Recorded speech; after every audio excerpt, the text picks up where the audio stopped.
worst possible thing you could say when you walk into a car dealership. I spent 5 years with Mercedes-Benz, 5 with General Motors, and the worst thing a person could say when they walk in is, if you could just get me to this payment, we got a deal.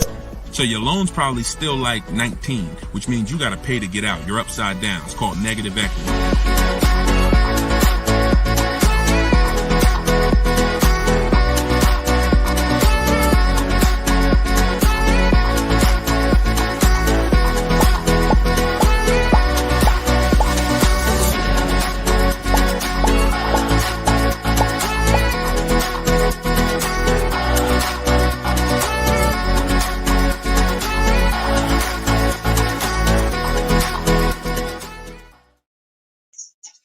Welcome. Let me mute this because I got the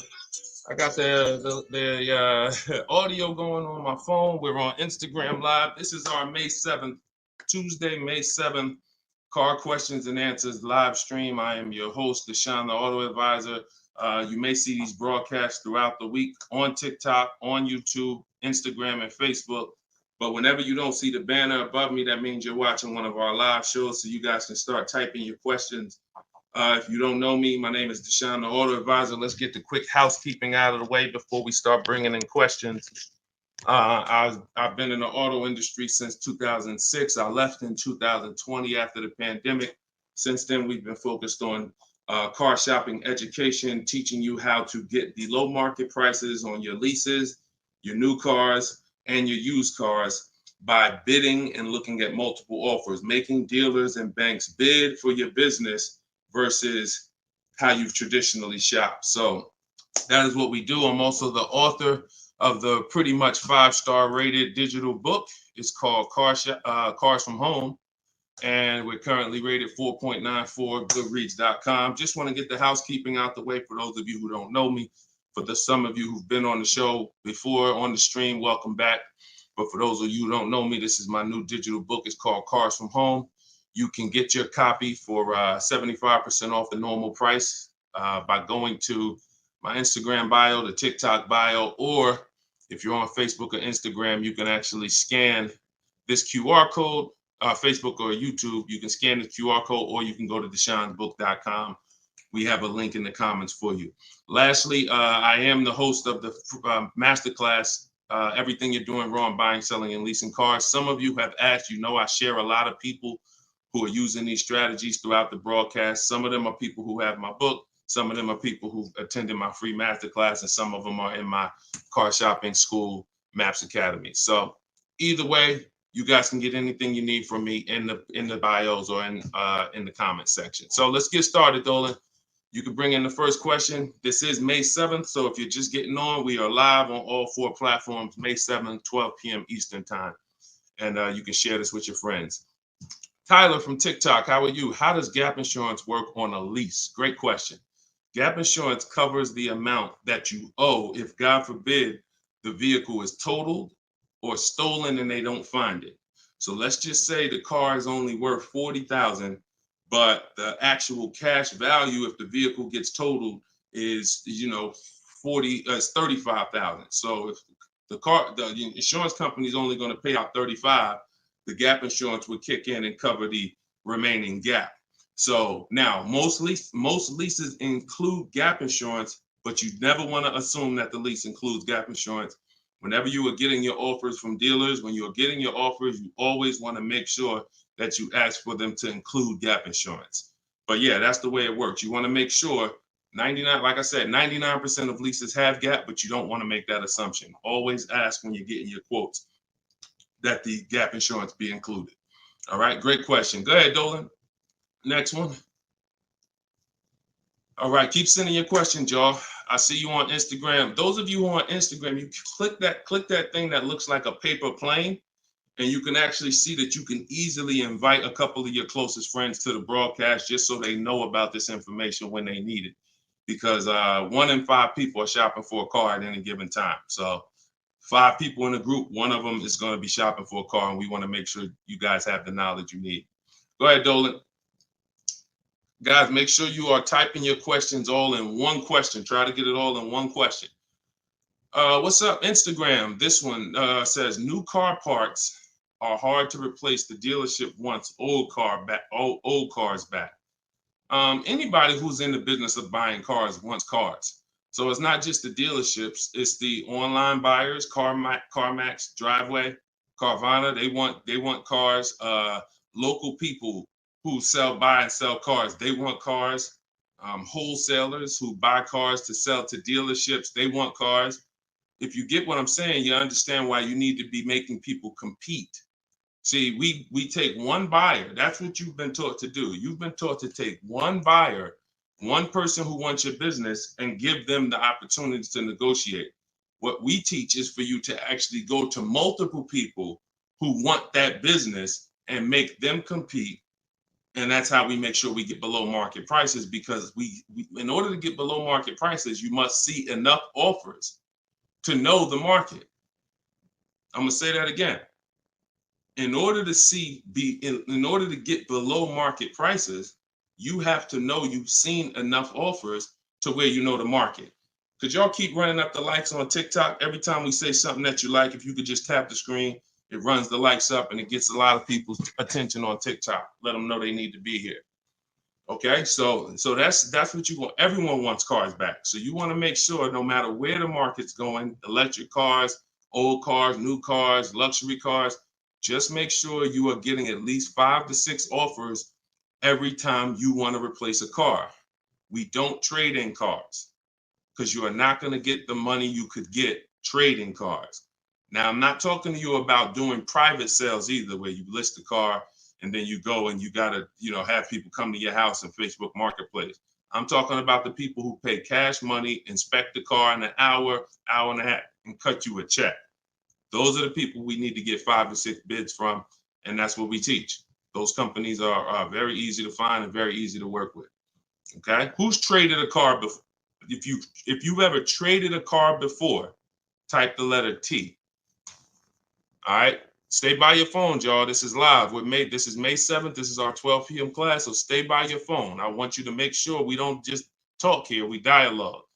All right, in order for you to get the most out of the show and for me to continue to do them, you want to make sure you as close to your keyboard so I know you're actually getting value out of the class, out of the stream, because you're communicating, engaging versus just listening. All right, I'll see you, Bell, on YouTube.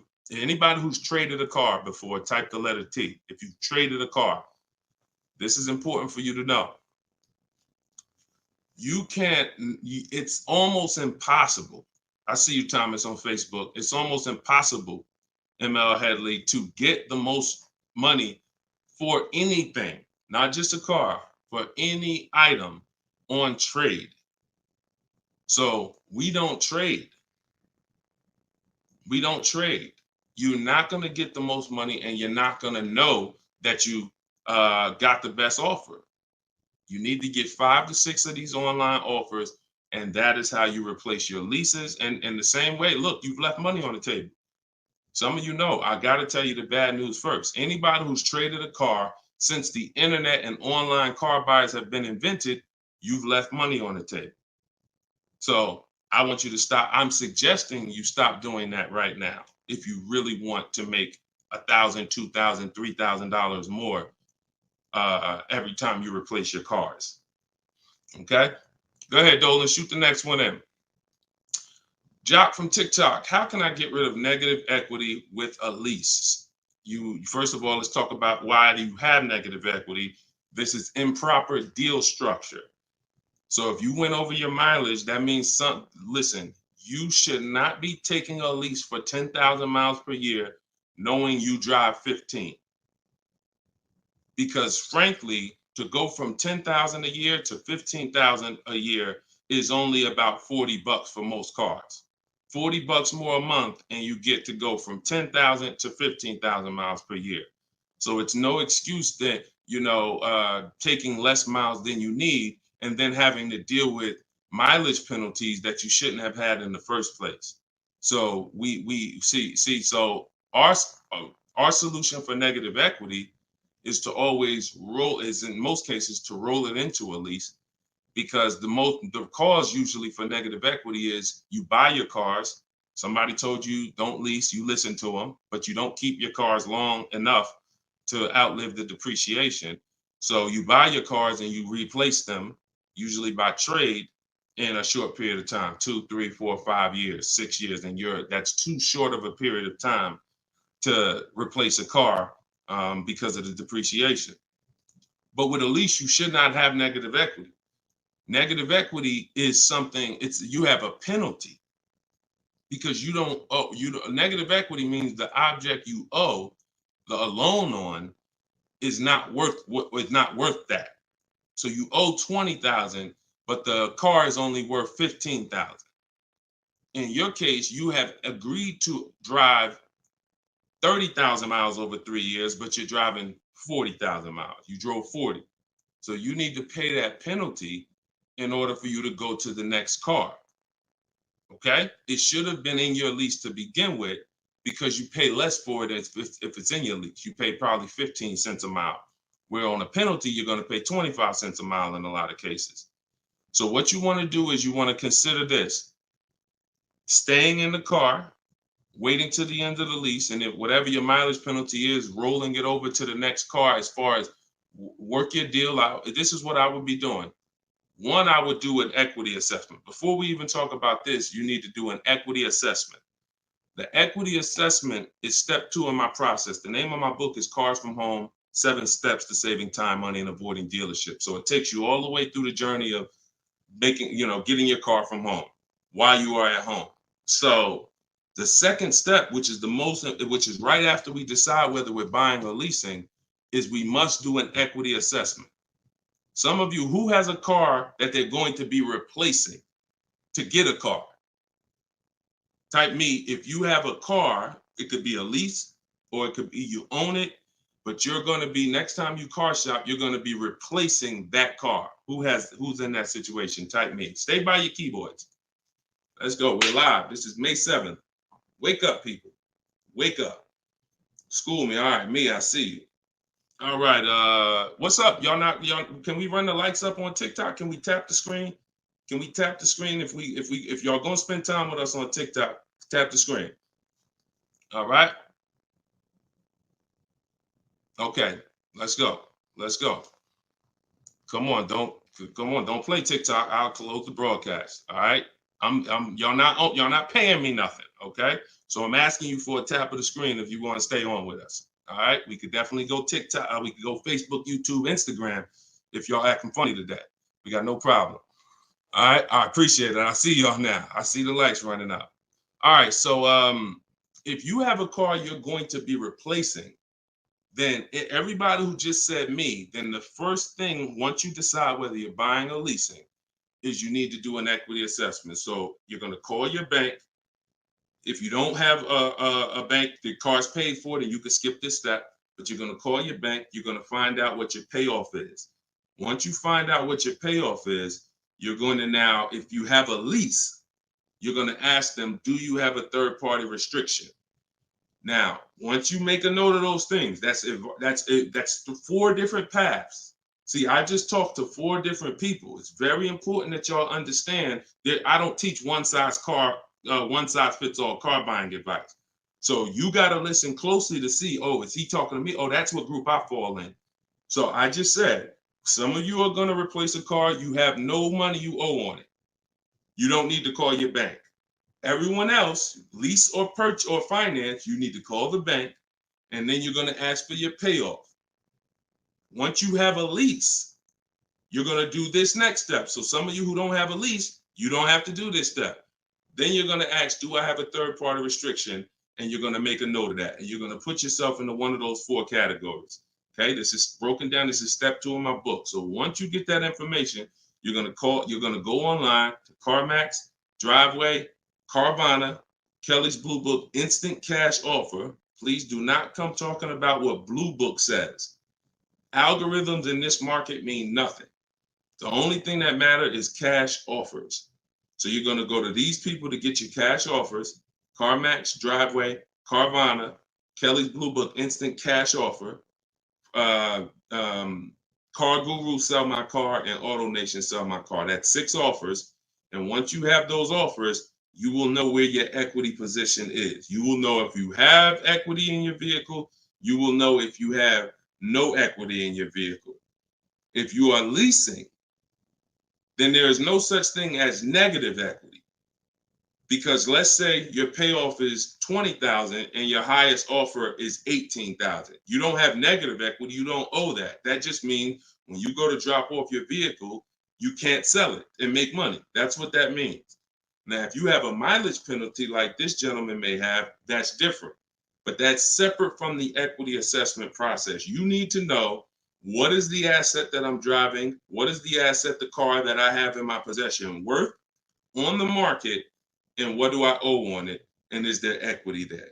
So that is the step you do before you think about shopping and getting offers, because we break our transactions down into 3 categories. Who we buy our car from, we're getting bids. Who we get our loan from, we're getting bids. And who we sell our car to, we're getting bids. So this is very important in our process of how we get below market deals from home. Okay, so do that step, Jock, and that's what and you go from there. Everything I'm talking about is in my new digital book, Cars from Home: 7 Steps to Saving Time, Money, and Avoiding Dealers. Shoot the next question in, Dolan. Everyone who wants your copy, you can get it for 30 minutes at 75% off. It's normally $97. So everyone who's gotten this book, and we've gotten close to probably 6,000 people at this point, the book is $97. But when you go to my bio now, or my Instagram or TikTok bio, you can get your copy for 75% off, which would be $24, but it's only for 30 minutes. If you're on Facebook or YouTube, just check the comments and go to deshonsbook.com. You got 30 minutes to get your 75% off. Okay, Tyler from TikTok. Rolled over $14,500 from a trade into a 36-month lease. Payment only $54 a month. Is this a good strategy? Payments only $54 a month? What do you mean by that, Tyler? $54 a month. How could the payments be $54 a month? You need to know how much you're rolling over into the new deal, because let's say, for example, you have $14,000 of negative equity. Just that alone is $400 a month. Just the negative equity. So I'm trying to find out what you mean when you say rolled over 14.5 from a trip. Oh, wait a minute. I think I know what you're saying. You are essentially prepaying your whole lease. What he's saying is he's taken all of the car that he is trading, which I just told you how much I'm not a fan of that. But he's now essentially doing a one-pay lease, or you're doing a huge down payment. So this is very important. You could be about to really lose your shirt right here. This could be extremely bad for you. You need to make sure you check what I'm about to say to you. If all of that money is being treated as a cap cost reduction, which is essentially a down payment on a lease, let's just say your payment would normally be, matter of fact, let's do this math real quick. And this is why having a consultant and having an advisor and getting education saves you thousands of dollars. Now, $14,500, you are talking about, if you put that into a payment form, your payment would be $400 a month higher, plus the interest on that, plus the taxes, plus the interest on that. So let's call it $430 plus this $54,000 this $54 a month. So let's say your payment would have been, without you trading, would have been like $485 a month. So if they're treating all of that as down payment, then here's what's happening. You're just prepaying the lease. So you have no protection. If that vehicle gets totaled, you are out $13,000. You won't be, anything you put into that vehicle, you're out. That money's gone if the vehicle's stolen or totaled.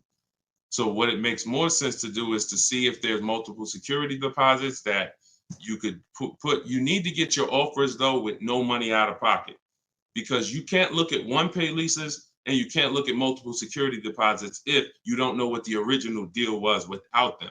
So if my payment is $500 a month, and then if I put multiple security deposits down, it lowers it to $450 a month, then that could be a good offer. If it lowers it $20 a month and I got to give them $6,000 to hold, then it doesn't make financial sense. That's not a good return on you holding $6,000. But I'm always comparing it. This is something we teach called advanced leasing strategies. This is not for everybody. So but you need to determine when you're doing a one-pay lease, all you're doing is giving them all of this money up front so they can lower the actual interest on the lease and see what the payment comes out to with the lower interest. So you have to get offers without down payments. This is why I'm saying when we shop, we never shop with down payments, whether we're buying cars or leasing them.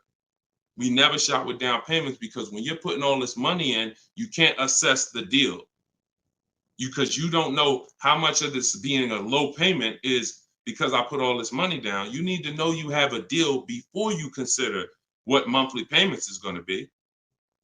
If I'm getting a lease and I shop my offers and my lease deal is under 1%, or my best offer is under 1%, no more than 1.5, somewhere in between there, I know I have a good deal, regardless of how much I'm going to put down. So, and when it comes to purchasing, I need to know people worry about the payment. Some of you are worried about the payment. You don't care about what you're buying the car for, and you're worried about the wrong thing because you're thinking about the loan you're getting. You're not thinking about the car you're buying. Before you think about, hey, what's a good payment on this car? No, the better question is, who's the dealer that's going to sell me that car for the lowest price? Deshone, I want to get this BMW 4 Series. What's a good payment on that? No, you're going to get a BMW 4 Series. Who's the dealer that's going to sell you that BMW 4 Series for the lowest price? If 20 dealers, if say 10 dealers have that car, $60,000 car, some dealers are going to sell it for 65, some are going to sell it for 60, some are going to sell it for 57. You need to get these offers before you worry about what the payment's going to be. And that's a whole different philosophy. This is what I teach.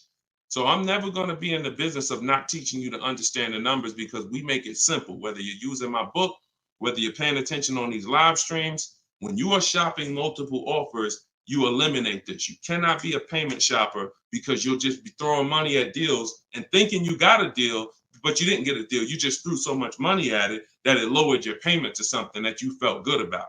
Doesn't mean you didn't overpay for the car. All right. Very, very important, y'all. This is $3,000 to $5,000 to $7,000 to $10,000 mistakes. These aren't $100 mistakes. Listen, look, people right now are so distracted. They are asleep. They are asleep. The only way people could continue to make money is people stay asleep. It's not so when I tell you the conversation, you are taught to, when you're buying a house, get help. Make sure you have a plan. Work with the best people. Get a home inspection, even if you're not going to buy the house, right? Don't you get a home inspection even if you're not going to buy the house? Don't you risk $400, $600, $800, even if you're not going to buy the house? Why? Because you want to protect yourself from making a $20,000 to $50,000 mistake. But with cars, this is the only thing that you think, oh, I could just do this on my own. Knowing that every time you buy a car, you have a little buyer's remorse. You hope you hope you didn't overpay. You hope you didn't. So lock in. The only way you are going to win and be like these people that I show on the show all the time, like you see just a ton of people that's paying ridiculous prices, below market prices. And I got more to show y'all. Like my next show, I got like 3-4 million people that hit me with their deals they got in the last 2 weeks that I haven't even pulled in yet. Like you're not going to get these prices until you take car buying as serious as you take buying a small house. Once you start doing that, then you'll start saving 5 and 10 and 15 grand on some of these cars. Until then, you're going to keep just moving the way they want you to move. Go ahead, Dolan.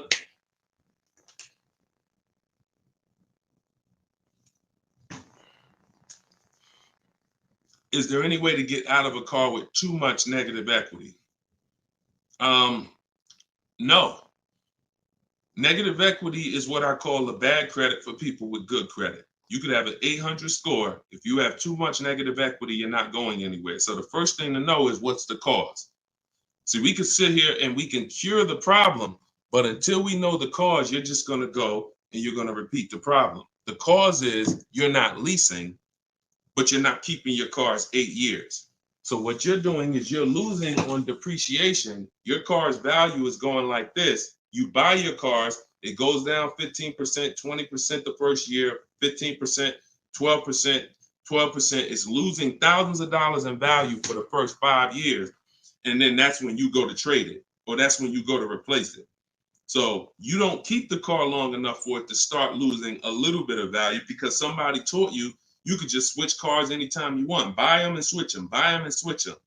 This is a depreciating asset, and you're going to lose every time doing that compared to someone who's getting great lease deals. So if you're not, our rule of thumb is if you're not buying your car to keep it at least 8 years, you should be shopping for great lease deals, not purchases.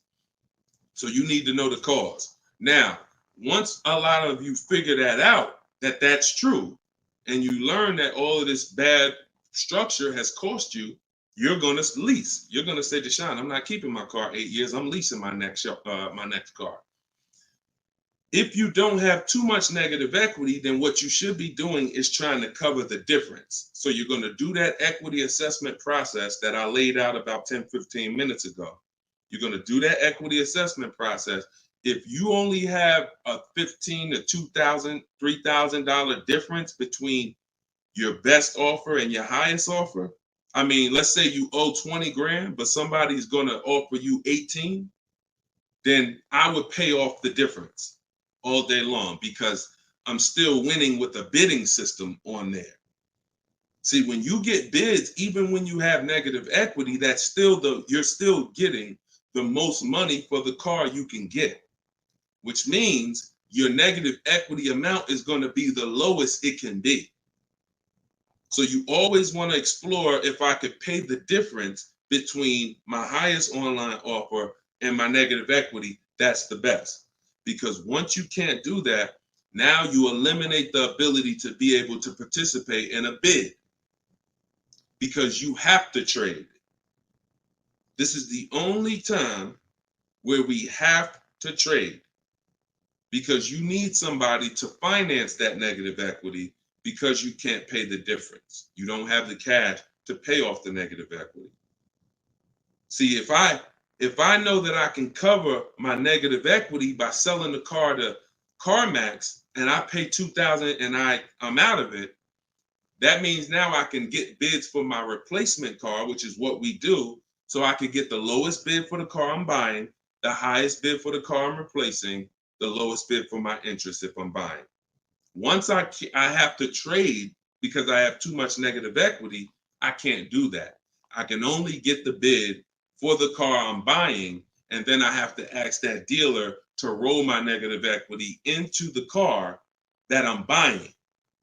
And the problem with that is that dealer is not going to win a bid. So even though CarMax may have been offering you 18, that dealer may only be able to offer you 16. So what would have been $2,000 of negative equity is now $4,000 of negative equity.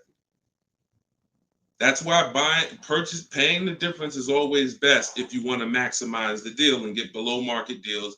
That's it. But if you have too much negative equity, you can't do that. Now, it's very important that you understand something regarding the car you're replacing your negative equity with, the next car you're going to buy. You can see Sean uses our bidding strategy. He's in our private group. For all of you who want to know about my private groups and you have to attend, there's people who ask me, who are these people? You must attend my masterclass in order to be eligible to be in our educational course. So this is but what it is my book in video form with coaching. So the 7 steps are the same. Those of you who are using the book to get to your goal, use the book. It's just different ways of learning. So anyway, you can see Sean here he got his bids and he found a car that had a $15,000 rebate. He didn't know that, a $15,500 rebate. So if Sean wanted to bring negative equity over to this vehicle, he's buying the car so low with all the rebates, he could bring over 5, 10, 20 grand of negative equity and he's still going to be able to do it. Because as long as you're getting a big discount, you actually can, the bank is not going to lend 25% more than like 25% more of the car's value. So you can't slap 10 grand of negative equity on a $30,000 car. And the bank is going to look and say, why would we lend $40,000 on a car that's worth 30? There's something called loan to value ratios. It's in all forms of lending, loan to value. So you have a cap based on the price of the car. There's only 25% or so more that the bank is going to lend. So if you're trying to do no money down deals, having too much negative equity prevents those. So this is why we need to get out of negative equity and stay out of it and start leasing. Stop buying your cars. The only time you actually switch from a purchase with negative equity, I own my car and then I'm switching to another car and it's a purchase, not a lease, is if you had like an emergency. You were going to keep the car 8-9 years, but you just had a bunch of kids and now you need a whole different car. It's a life, but if you're not keeping the next car 8+ years, you shouldn't be buying again. You're going to be back in negative equity every time. Okay? All right. Go ahead, Dolan. You can shoot the next question. TikTok, I see y'all. We are live. This is May 7th. This is our 12 p.m. Eastern time show. If y'all can, every couple minutes, if you could tap the screen, if you're enjoying the show, if you're enjoying the stream, keep running the likes up on TikTok. Appreciate y'all. All right. Instagram. My lease on a CX5 is coming up. Car max value is showing 21,000. My buyout is like 18. Should I buy it and keep it? No. Why would you go from a lease with a great, and look, I'm going to talk different on every show because I know some of you are new. Okay. Who's new here? If this is your first time ever on a live broadcast, on a live stream with us, just type the number 1 and then we'll answer the brother's question here. Who's new? All right, I see you, Khaleesi, on TikTok. I see you. If this is your first time on a stream, you've never been on Car Shopping Questions and Answers with us, type new. Okay, I see you, Matt, on Facebook. I see you, Vince, on Facebook. Melanie on YouTube. DJC Square, I see you.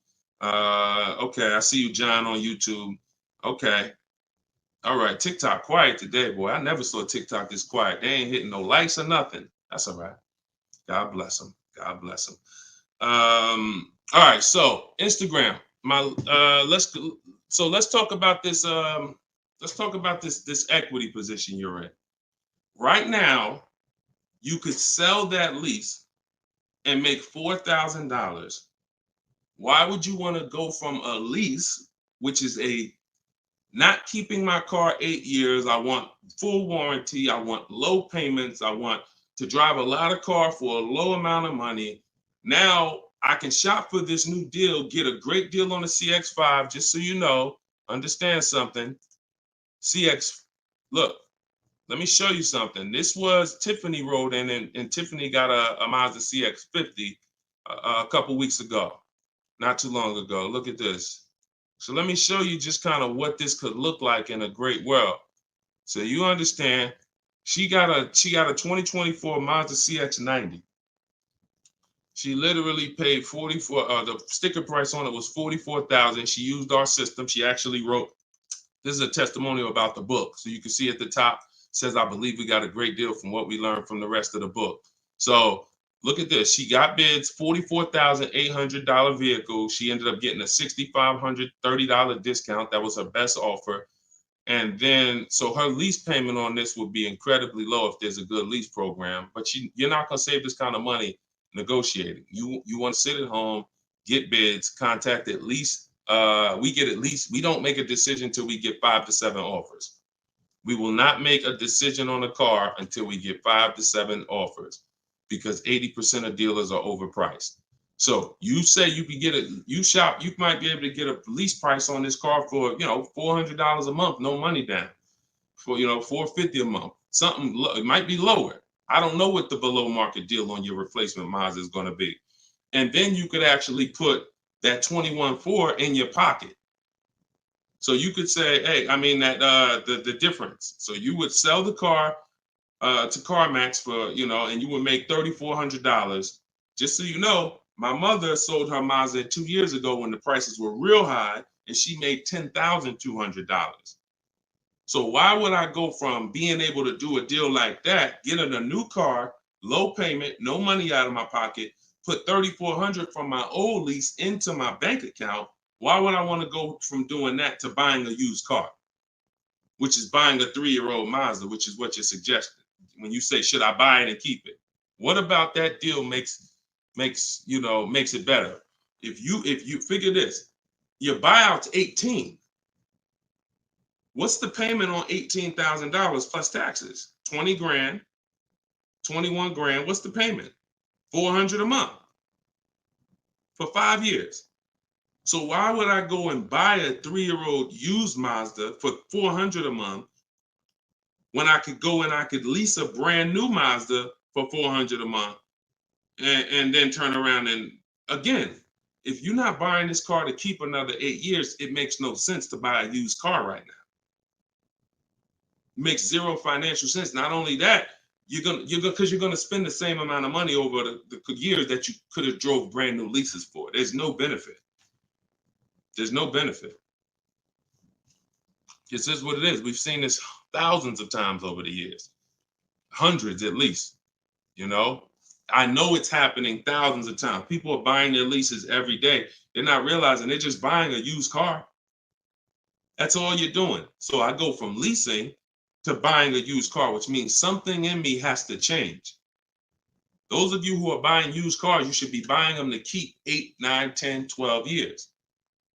Not 4 years, 5 years, 6 years. You're driving old cars for the same prices you could be driving brand new leases for. Same prices. So why would I drive a bunch of older cars, 5, 6, 7-year-old cars? By the time I pay it off, it's 10 years old, 11. Why would I do that if I could be driving brand new cars for the same prices? So it's important for you to understand. That's why this is the first step in my process is we got to know, should we buy or lease? And the only people who should be buying are 8+ year people. The goal is to keep the car 8 or more years. Then we're going to buy it. Yep. I'm here. I see you. You know, I always butcher your name, but let me just call you EP. EP, I see you. Go ahead, Dolan, shoot the next one up. We got a couple more minutes. We're on here for a couple more minutes. How do you negotiate a purchase online? Looking at a car 3 hours away and I'm not able to go in person.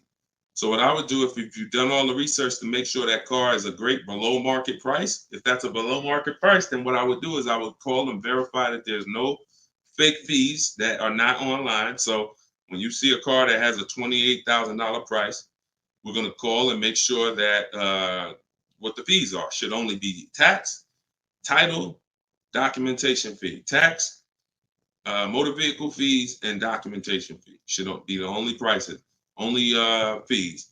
And once I verify that, what I'm going to do is I'm going to go home. I'm going to get out there immediately, and I'm going to see the car. And if it's a great price where I'm saving $2,000-3,000 above below the market value on those cars, then I'll go out there and I'll make sure that I post up in a motel for one day, because you never want to go out there and take the car immediately, because unless you're paying cash. If you are paying cash, that's different.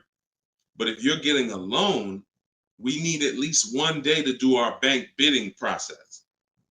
Because you could go out there and say, all right, now this is the best price on a used car. Yeah, but now I'm going to pay 2 points, 3 points more in interest, letting the dealer get me the loan. So I'm essentially giving that $2,500 or $3,000 that I saved right back to the bank. I'm not giving it to the dealer, but whoever the bank is. So we always need one day to come home, let banks and credit unions bid so we could get the lowest interest rate. And then we call that dealer and we let them bid against it. But that depends on how you're going to pay. But that's the process. You get out there, you test drive the car. That's why all of our used car research is done from home. All of our used car research is done from home. By the time we get to the dealer, the only thing we're doing is going there to test drive the car and lock up the deal. The prices we've already verified is the lowest prices in the market. So once we verify there's no bogus fees, that's our process for wrapping up the deal. That's right, man. You know I'm always watching and unlearning and relearning, boss man. Appreciate you. I appreciate you, EP. Always a pleasure. All right, go ahead, Dolan. Yeah, some of you are looking for your used cars locally. There's no way you're getting the best prices. If some of you are looking for your used cars 25 miles, 50 miles, 100 miles, there's no way you are getting you're getting below market prices. That's just not enough inventory to look at for you to see, Oftentimes, it's literally a dealer that's an hour, 2 hours, 3 hours away who may not be in the city. They don't have the traffic that that person has, and oftentimes they'll have a below market deal because of their particular circumstance. So if you're just shopping 10, 25, 50 miles outside of your radius, that's just not enough of a radius to get the below market deals. My brother leases up, he's over miles. Equity assessment. That's it. I just went over that about 20 minutes ago. I can't go over it again because there's people who watch the stream and it's not fair to them, but we do have this stream on replay. If you go to YouTube or if you go to my Deshone the Auto Advisor Facebook page, and you can find the section that I did only on that. Okay, it's called the equity assessment. We had another person on here that's over miles. And, once you do that equity assessment, then you want to weigh that, compare that to what the mileage penalty is. Because some people, the mileage penalty is only going to be $750, $1,000, $1,500. You could have that rolled into your next lease offer. What you do is just negotiate your best lease offer and then say, hey, look, I need you to cut a check for, $1,500 to my old lease company. Now that's going to raise your payment. So if I got a below market deal, let's say, give you an example. Let me show you with a real life example. So, so Charles, let's say Charles, he gets his Hyundai Palisade, he gets it for $597 a month, but he has a mileage penalty of, $1,500 that he needs. This dealer who won his business, he needs them to pay that to his old lease. So they're going to cut a check for $1,500, but that payment, that $1,500 now goes into his new deal. So it's just like negative equity. It's going to raise your payment up, which is why we bid this out and we don't bring stuff over. We don't bring mileage penalties over until we have already found the dealer that we're going to buy our car from, because they've given us the biggest discount.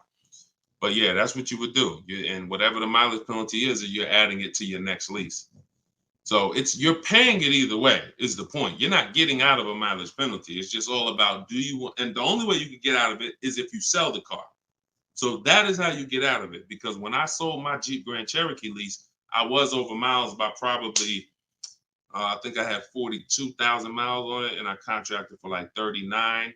But that's because I extended the lease. And when I extended the lease, I was doing more driving, and I just said, I knew I had so much equity in the car, because again, that's when cars were worth literally $7,000 to $12,000 more all through the pandemic. 2020, 2021, 2022, we had people cashing out, making $8,000, $10,000, $12,000. Some of you might have saw some of our videos and used what we were teaching then. So once you do that, that's the only way you get out of a mileage penalty is you sell the vehicle, and then it's all whole. But if you're not doing that, that mileage penalty is going to be paid. It's just what I just told you is a way to get the deal done without having to pay the mileage penalty out of your pocket. You're rolling it into your next deal. All right, go ahead, Dolan. All right, y'all, this is our Tuesday 12 p.m. stream. We're on here for a few more minutes. Keep your questions coming. Try to get to as many as we can. Everything I'm teaching y'all, if you guys do not want to remember this, if you're like, Deshone, I want something where I can see step-by-step your plan, you want to go to deshonesbook.com. We got the banner on the screen. If you're watching us on TV, you can scan the QR code with your phone, and you can get my new book. It's a digital book called Cars from Home, 7 Steps to Saving Time, Money, and Avoiding Dealerships for 75% off. So you'll get it for $24. You won't pay the normal $97, but it's only for 30 minutes, okay? After 30 minutes, it's normal price. You guys that are on TikTok, you can get yours in my TikTok bio. There's a website there, as well as in Instagram, my Instagram bio. All right, get your 75% off if you don't want to get it, if you don't want to remember any of this. All right, so Guitar Jams, YouTube, what's the best price to negotiate over sticker price? For example, a car is a $26,000 sticker, but I'm only wanting to put $27,000 in cash.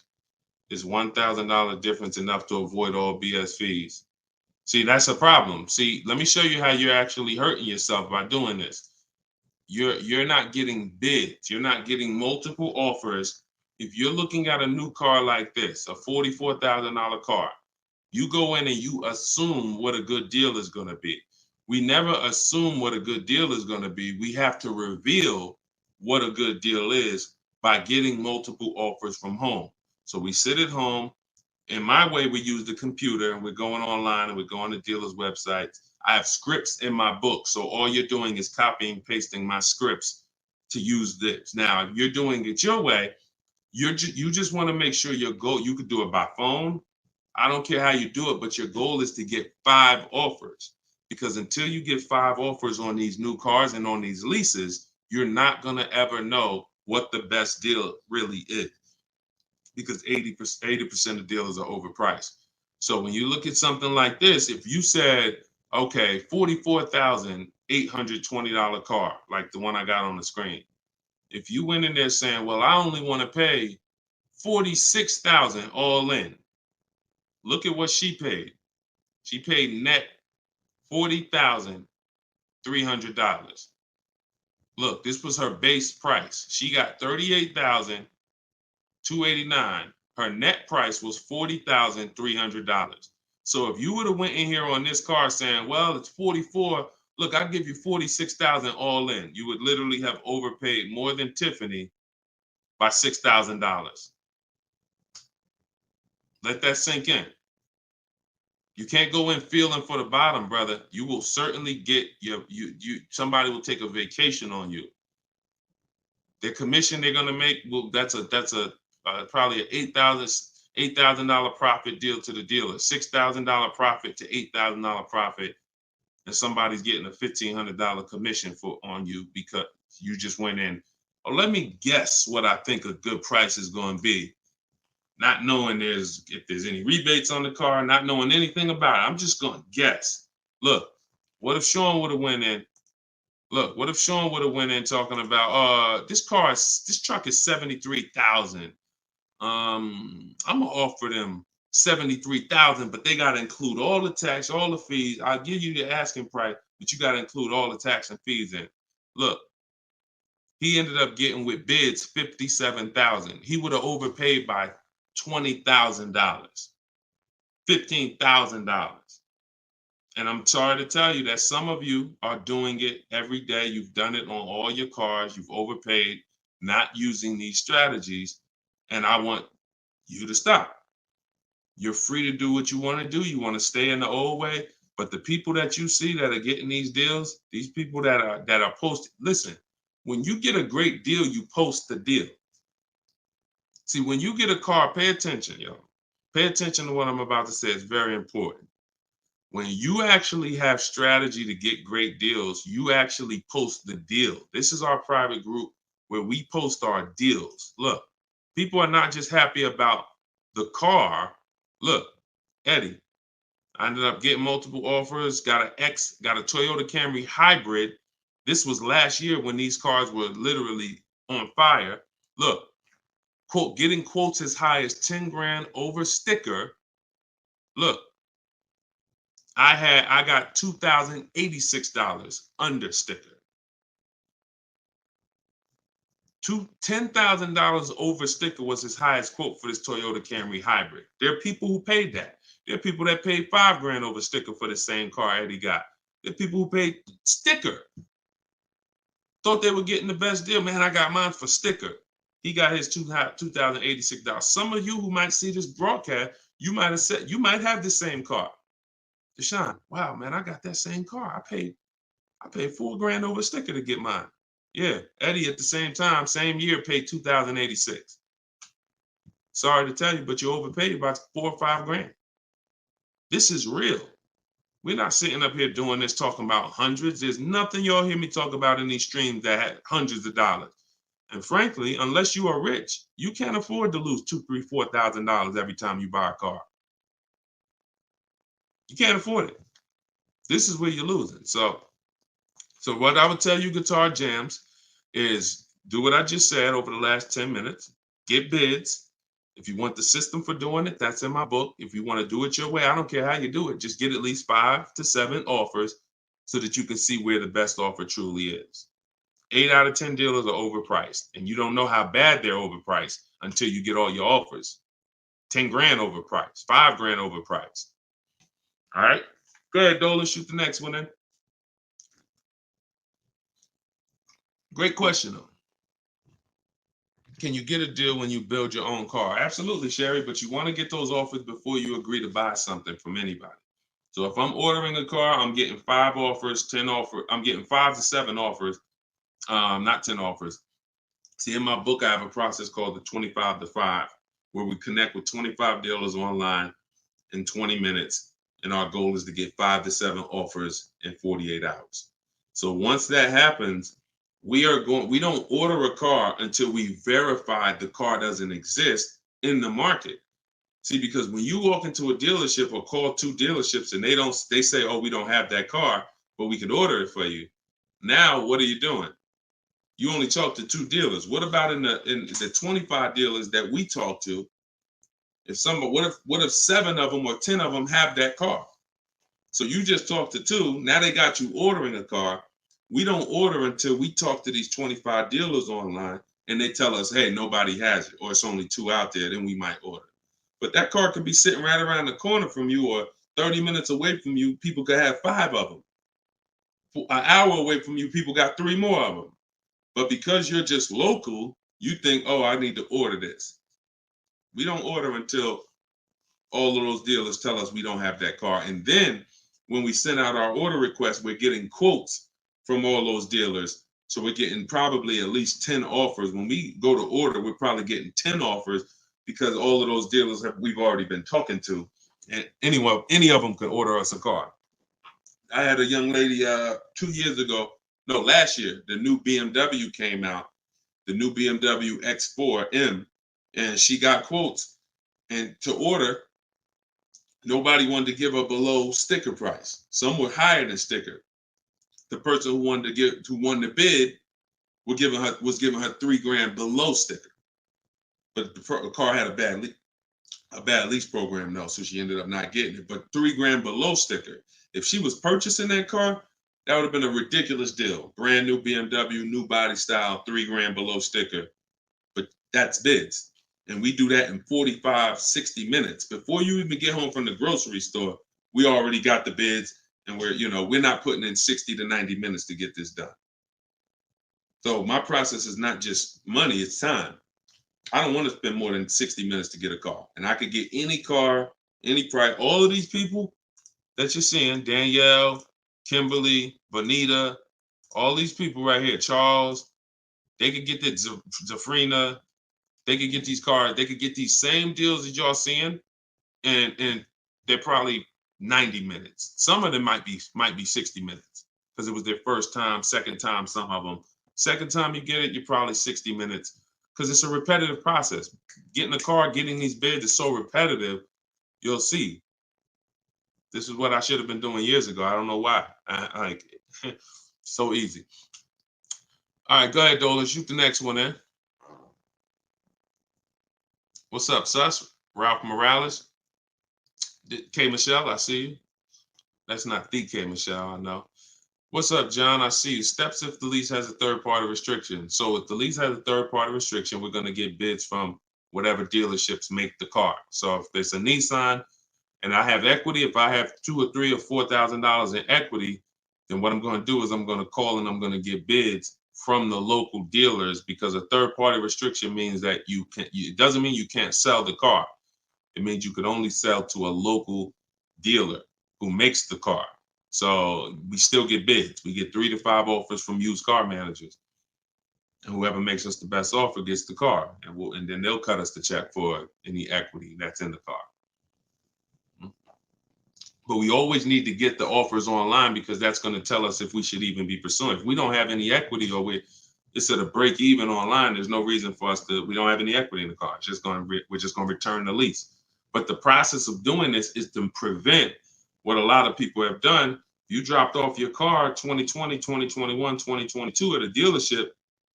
If you dropped your old lease off and you didn't do an equity assessment, chances are you gave up a lot of money.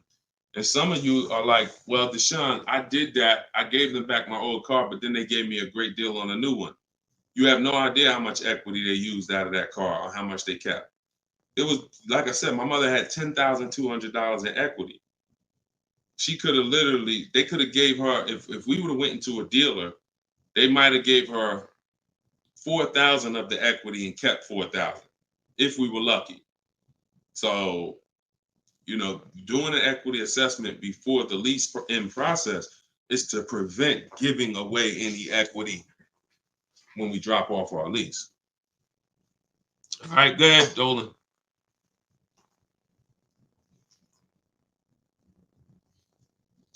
This is our Tuesday, May 7th live show, 12 p.m. If you don't see the banner above me, that means we're live. So you can type your question. Dolan will bring them in.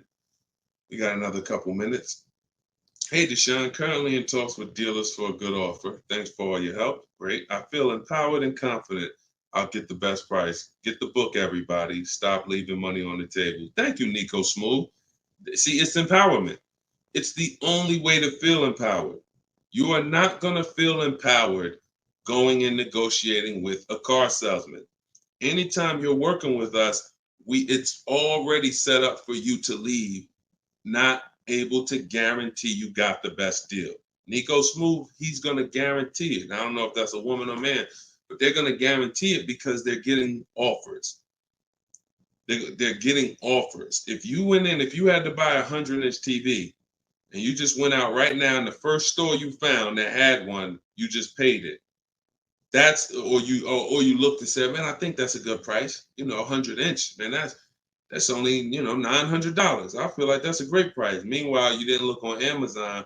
Amazon had a better brand for, $200, $300 less. Or Amazon had the same brand, or Walmart had a better brand for $300 less, or Best Buy. These are the same principles. It's impossible for you to go into a car dealership and get a good deal and you don't know the market. The market you only know through getting offers. Once you get the offers, you see what the best market prices are and you pick the lowest one. That's how you get the below market offer. So I'm glad, Nico. Enjoy, and definitely send us your success story.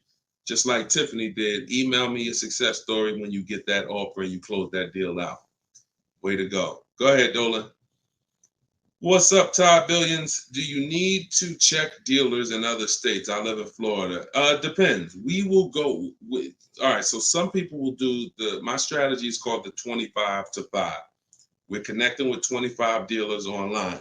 Some people, they do it through offers. If the state is not too big, maybe their 25 dealers is all, if the state is really big, maybe the 25 dealers are all in the state. But some people, they might only have 12 dealers in their state, and so they're going cross state lines, and that's very common. That's very common. If you look at Sean posted in our group, and he said he ended up expanding his search to 150 miles outside his area to find this deal. He said, I'm going to another state to pick this up, which is something I never would have thought of before he attended the class. So he attended my master class. All of you who want to attend my free master class, it's called Everything You're Doing Wrong, Buying, Selling, and Leasing Cars. You can go to my TikTok bio, and you can go to my Instagram bio. We have a comment in the comment section for you guys who are on Facebook or YouTube.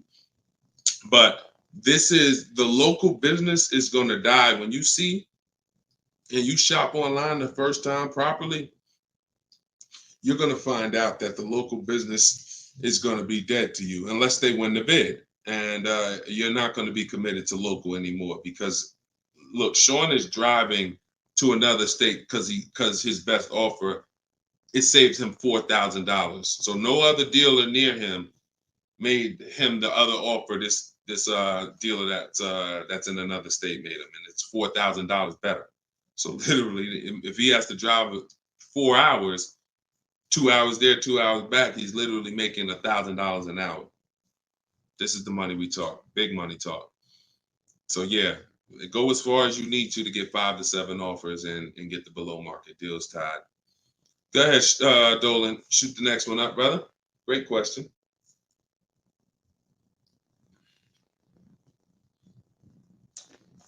This is Charles Harris on YouTube. How are you? Hey, Deshone, why you don't have PayPal for a payment method? Um, that's a great question. We've used PayPal probably twice since we started our company in 2021. We just found that Stripe was a better company to work with for the business.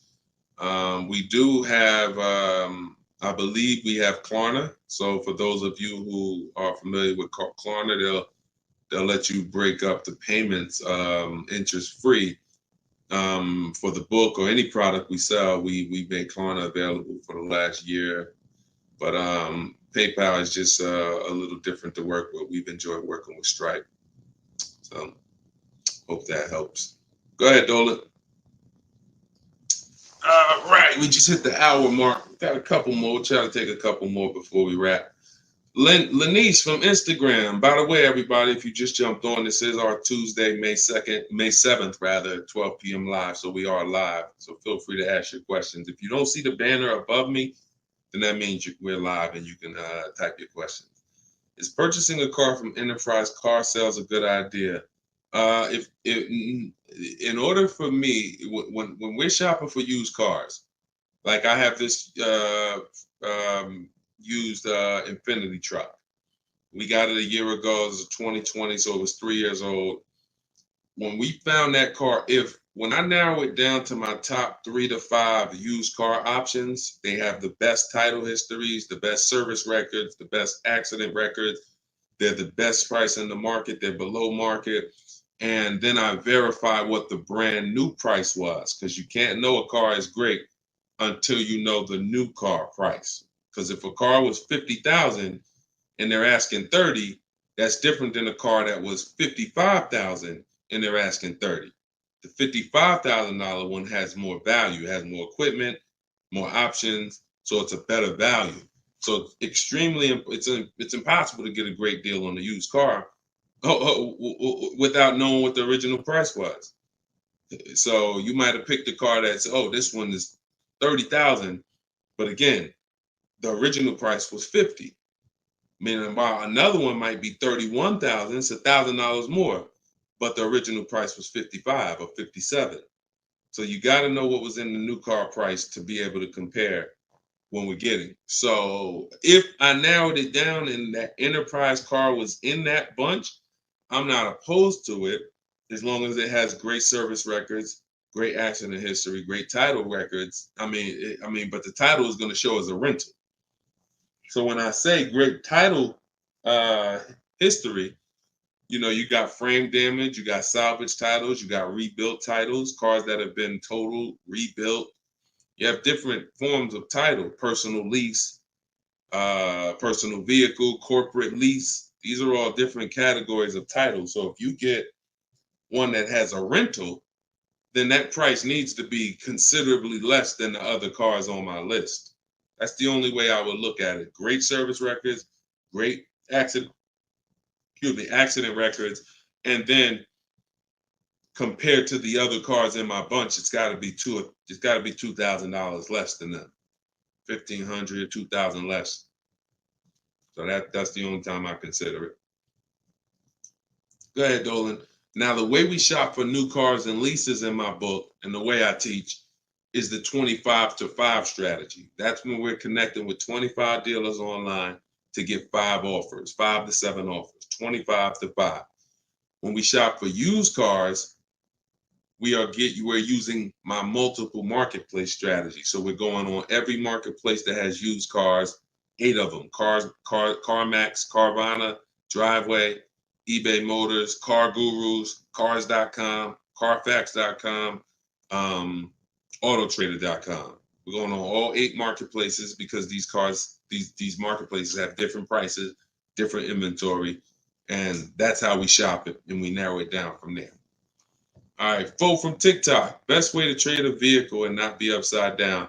We already had 2 questions about negative equity. So what you want to do, Fo, is either go to YouTube and go to Facebook. The replays are there once we end the show. Just find somebody who had that same question. Somebody asked about replacing a car that they had negative equity on. Upside down, negative equity, same thing.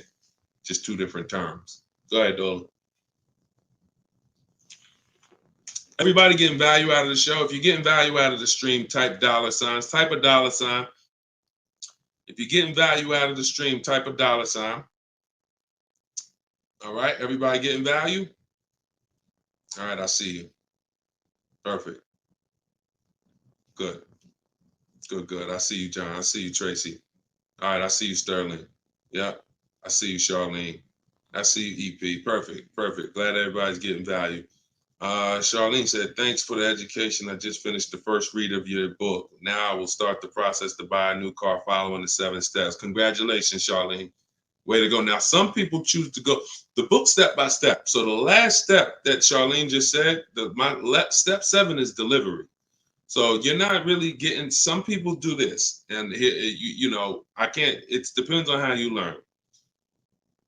The book is set up in a way where everything I teach is set up in a way when y'all hear 7 steps, it's set up where if we talked on the phone, I would be saying, do this first, call me back. Do this second, call me back. Do this third. And then by the time we get to step 7, we're setting up for delivery or the pickup of the car. So some people never read the whole book. They just do 1 step at a time and they never see step 7, me congratulating them for delivery until they are at that step. Some people read the book straight through and then come back and do the steps. So whichever way you decide is up to you. The quickest way to your car, the quickest way is to just do 1 step at a time and then not read forward until you get to that step. But everyone learns different, and everybody, that's just if you want the quickest way, you want to get a car in literally 48 hours, don't read the whole book. Read 1 action step at a time, cross it off the list, and get it done. And then you'll have your car in 48, 72 hours. Okay, go ahead, Dolan. TikTok, using your book, all of these lease prices I received are too high, over 1.5%. Next step. Well, as I mentioned, once you get 5 to 7 offers, that means that car has a bad lease program. Not the brand, the car. So that Jaguar has several cars. That particular one, and it could be that trim level, has a bad lease program, in which case I always say with leases, we want to have at least 2 to 3 options, because we cannot control the lease program. So whatever the dealer was, so if you see a 1.5% lease, 1.6, 1.7, 1.8, 1.9, then that 1.6, that dealer's beating everyone else. They're selling you the car less than everyone else. But if they're at 1.6, then that means their lease program is bad. That's why we always get 5 to 7 offers. If they're all over 1.5, that means the lease program is bad. And we do not lease cars with bad leasing programs. We go to our next choice, because you'll see, literally, it's day and night. A $60,000 car could have one lease price of $900, and then you have a $65,000 car like Frena got. $65,000 vehicle, she paying $579 a month. 2024 Jeep Grand Cherokee. Got it a little while back.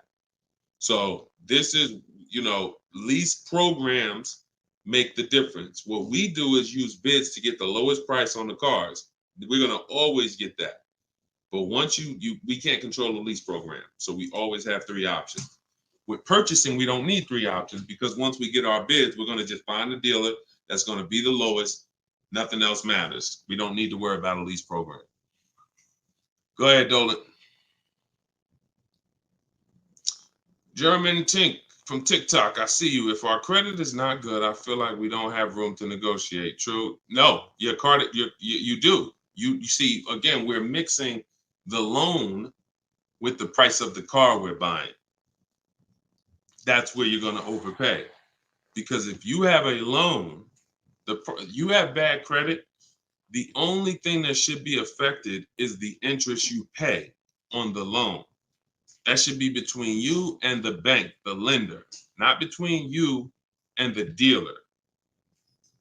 So what your job to do is, if you have bad credit, the lender you get your loan from is going to tax you for it. You're going to pay higher interest than what someone with good credit would pay.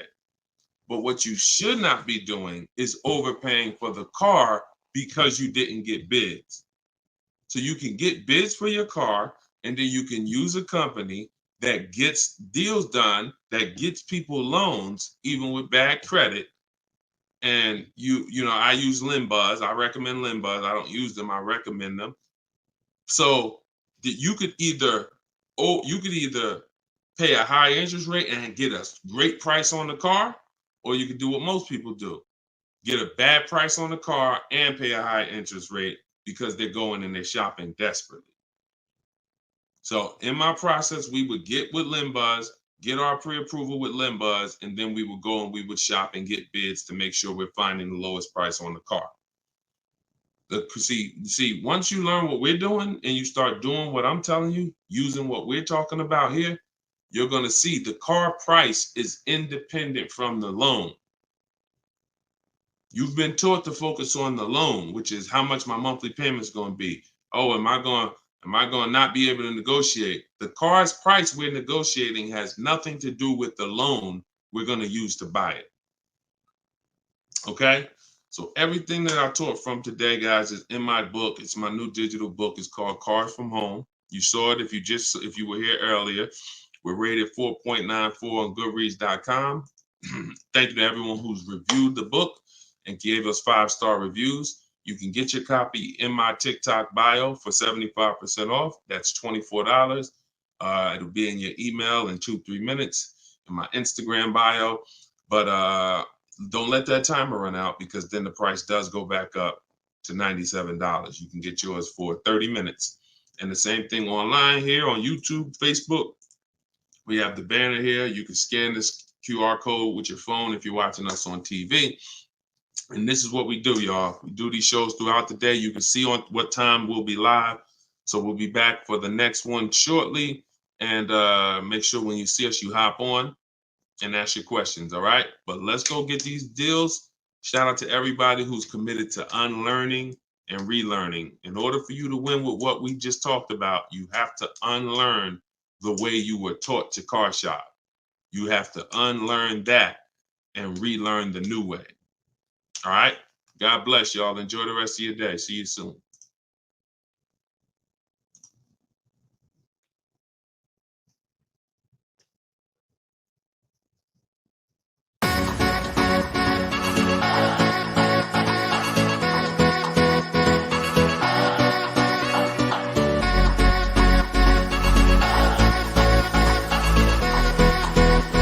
The worst possible thing you could say when you walk into a car dealership. I spent 5 years with Mercedes-Benz, 5 with General Motors, and the worst thing a person could say when they walk in is, if you could just get me to this payment, we got a deal. So your loan's probably still like 19, which means you got to pay to get out. You're upside down. It's called negative equity.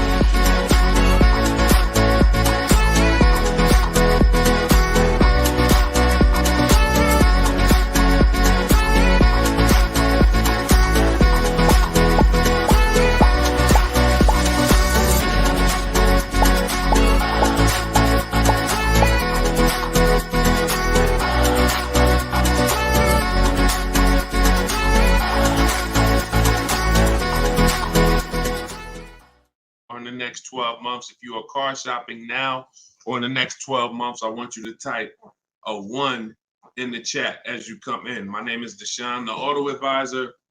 I do these live streams throughout the week to answer questions when it comes to car buying the new way. We've been doing this, helping people really since 2021 through education. And so we teach an entirely new way to car shop. A way that has worked for thousands of people before you. And I do these live streams so that you can ask your car shopping questions, and we can try to get you the answers that you need to help you get below market prices, which is the only thing we settle for. So thank you to the people who are tapping the screen on TikTok, running up the likes. I appreciate it. We have Dolan moderating in the back, so you guys can start typing your questions. Everything I'll be talking about is out of my new digital book. It's called Cars from Home, 7 Steps to Saving Time, Money, and Avoiding Dealerships. Thank you to all who have reviewed the book on Goodreads, putting the review page up now. Thank you for helping us have pretty much a 5-star rating And everyone, as you're watching this, you can get your copy. If you like what you're hearing, if you like this new way that you're going to hear on these streams of how to car shop, you can get your copy of my digital book for 75% off in my TikTok bio, my Instagram bio, or we have a banner up for you guys. Or you can go to deshonsbook.com. So no matter where you're at, that's your special offer. All right. So Dolan, you can bring the first question in. I see you, Paper Chaser. Welcome to the broadcast. I see you, Benjamin, on TikTok. I see you. First time people. Welcome to all the first time people. If you your first time here, type of 1. Mario Soto, I see you on YouTube. Welcome. This is Chris on Facebook. Hey, Deshone, are dealerships willing to order a car for you if they don't have a car with the options you want? Everyone is usually willing to order a car because every dealer can order. But you want to make sure whenever you're getting an order quote, you're getting at least 5 offers. 80% of dealers are overpriced. So you want to make sure you're always getting on a brand new car 5 offers. And then you'll see how different they are. I had somebody who, I think we're on episode 17. This is episode 17 of Car Shopping Questions and Answers. So on last episode, I spoke about a young lady who ordered a BMW when it first came out last year, the new body style new body style X4. And through bids, she saw multiple offers. Most dealers were charging her $2,000 over sticker price. But once she got her 5 offers, at least 5, she probably got set 5 to 7. Her best offer was $3,000 below sticker. So I always say when you're shopping the right way, it should be a $3,000 to $5,000 to sometimes $7,000 difference between your best offer, which is the below market offer, and your highest offer, which is, the highest of all the other offers. So that's when you know you're shopping correctly. So make sure when you're ordering, you're following that model so you can make sure you're getting your best price. And you do this right from home. You could do it by phone, or you could do it my way, which is using the dealer's computer, the dealer's websites. We do copy and paste models to get quotes directly with dealers, speaking with them on their website. So as long as you do it, that's all that matters. All right, great question. Shoot the next one up, Dolan. Let me open up my phone on Instagram. My phone battery is low, but hope. Okay. Yes, everybody. This is our Tuesday 7 p.m. live stream. So this is live. Whenever you guys don't see the banner above me, then that means we're absolutely live, and you can ask your questions. We rebroadcast these streams all through the day, so you can send your friends, family to them. But whenever you don't see the banner above me, that means we're actually live, so you can ask questions. Okay, go ahead, Dolan. This is from TikTok. I need a new truck. Any advice? Or the first thing, all right, I'm getting ready to tell you the first thing you think about when you are in your position. And this is the first thing that all of you should have thought about. If you haven't thought about this yet, you've already skipped something that is very important. The first step in my process is always to ask ourselves the most important question. Does anybody know? I know we may have a lot of new people on here, but does anybody know what the most important question is?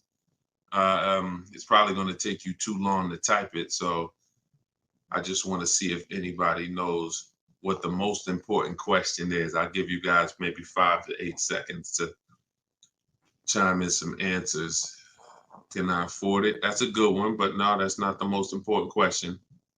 That comes a little later in the process. Come on, Benjamin, Charlie. Am I keeping the car 8 years? My man, way to go right there. DM me, man. I'm gonna get you a free copy of my book because I like that. All right, that's the most important question. Just DM me on TikTok. I can't read DMs, y'all. So if you actually have DM me, 99% of the time, I'm not gonna see it because I have a team that helps me with my social media. So I'm not seeing DMs because we just get way too many throughout the day. But in your case, yes, send me that. Yes, but that's the most important question because here's the thing. The first thing you want to think about is how long you're going to keep it because you're about to buy something that's going to go down in value. You're not going to get the most value out of it until after 7 years. that's when you're going to get the most value. Everything before that, who knows, when I break these things out, I'm showing you the depreciation curve. And this is how your vehicle is losing value. So if you buy a new vehicle, it's losing value like this. If you buy a used vehicle, it may be losing value like this, but it's going down thousands of dollars every year. So until you keep the car long enough, some of you are just not keeping your cars long enough to win, because you're turning around and replacing your cars while it's still like this. You're still losing $2,000, $3,000, $5,000, $7,000 a year, depending on the price of the car, in depreciation. Now, when you keep your car long term, you're going to beat depreciation, because eventually your car starts to, like, who has a car outside right now that's at least 8 years old? Who has a car outside right now that's at least 8 years old? Type how many years old the car is. I just want to demonstrate something, because if you skip over this, you're not going to be able to get a good deal. You can forget it. I'm telling you right now, I call this the most important question. If you get this wrong, forget about getting a good deal. It's impossible. And I'm going to explain why. This is not, if some of you are new here, I don't need to hype anything up. I love math. So I make math simple. You might not love math. I love math. And I know that when it comes to cars and buying versus leasing, it's a numbers thing. It's a math thing. And I'm telling you that if you're not going to keep your car long enough for the depreciation to level out, like you can see Chris here on Facebook, he has a car 10 years. Carlos, 10 years. Tyranny on YouTube, 10 years. Okay. Yep, I see you. Kura Cindy on Instagram, 14 years. Jeff Walkus, YouTube, 15 years. Now pay very close attention to this. You'll notice that the way the amount your car is worth today, it's going to be worth almost the same thing next year. It's going to be worth almost the same thing next year. If your car right now is worth, if it's 9 years old and it's worth $8,000, a year from now it's probably going to be worth $7,600. That's when you have beat depreciation. Tap the screen on TikTok if that makes sense. See, if your car is only losing, some of you see these answers, until you are actually keeping your car long enough. It's not about when you pay off the car. A lot of people think that that's the car's paid off. It doesn't matter. The value of the car is going down. This is why I call this the unseen expense. Depreciation is the unseen expense. And so how do we beat it? You can't replace the car in 2 years, 3 years, 4 years, 5 years, 6 years, 7 years. Can't replace it. You have to replace it either after that, or if you're not going to keep it that long, you should be shopping for a lease. And I'm going to show you the numbers before we move on from this. I'm going to make this point very clear. Now, this is step 1 in my book. This is why if you don't get this step, you cannot get a great deal on a car. So Instagram, I just want to let y'all know that if you're enjoying what we're doing, there's a button that looks like a paper airplane at the bottom of the screen. If you could hit that and just quickly in 10 seconds, tap 3 friends or 1 friend, anyone, I don't care. Just invite people over, because I know they'll appreciate it. Because a lot of you guys have friends right now that are outside in dealerships getting overcharged as we speak.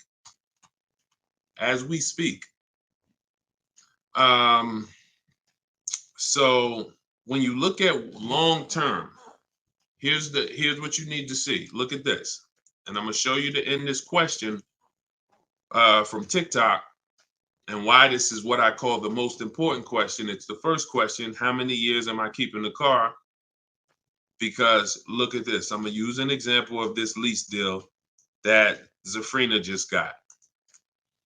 So now Frina she shops for a 2024 Jeep Grand Cherokee. It's a $65,000 truck. She got an incredible steal on this vehicle. Her payment is $579 a month on a $65,000 truck. No money down. So she did this. She got bids. You're not negotiating for these deals. So I'm just telling you, if you guys want to get these deals, you need to use what I'm teaching you. If you want to get it step by step, it's in my book, in my TikTok bio for 75% off. You won't even leave the broadcast on TikTok. You can get your book for $24 and you'll have everything I teach step by step.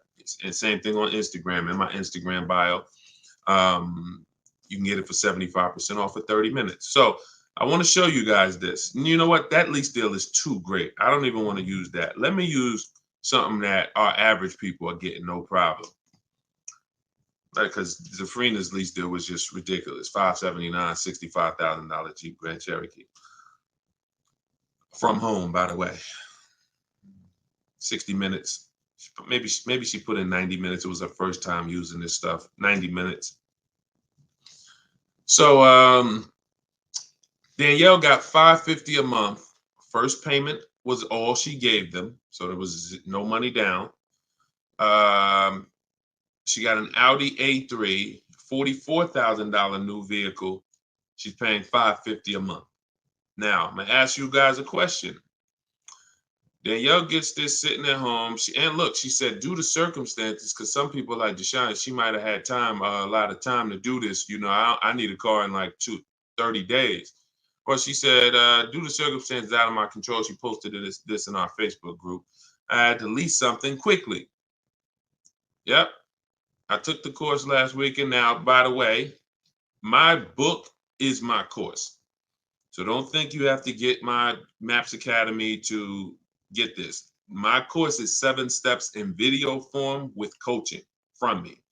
My book is 7 steps in book form, and they're the exact same steps with the exact same scripts. So it's just how you, some people like Deshone, I win with the book, like Tiffany, other people who review, and some people do this. So it's all the same.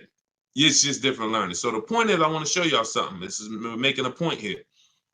So she got $550 a month, $44,000 car. How much is every $5,000 on a car loan, everybody? If you're looking, some of you have seen this in a video before. Every $5,000 that when you look at a car, you see it's $5,000, $10,000, $15,000, $20,000. How much is every $5,000 on a car loan monthly payment? Let's see if anybody's seen this. I'll give you guys another. Thank you, Nico Smooth. $100, perfect. Carlos Thomas, $100. Yes. So that is BG Meats. Yes, $100. Perfect. Perfect. Blooming Chosen One. Perfect. See, so this is why this is important for those of you who are going to purchase, not those of you who are going to lease.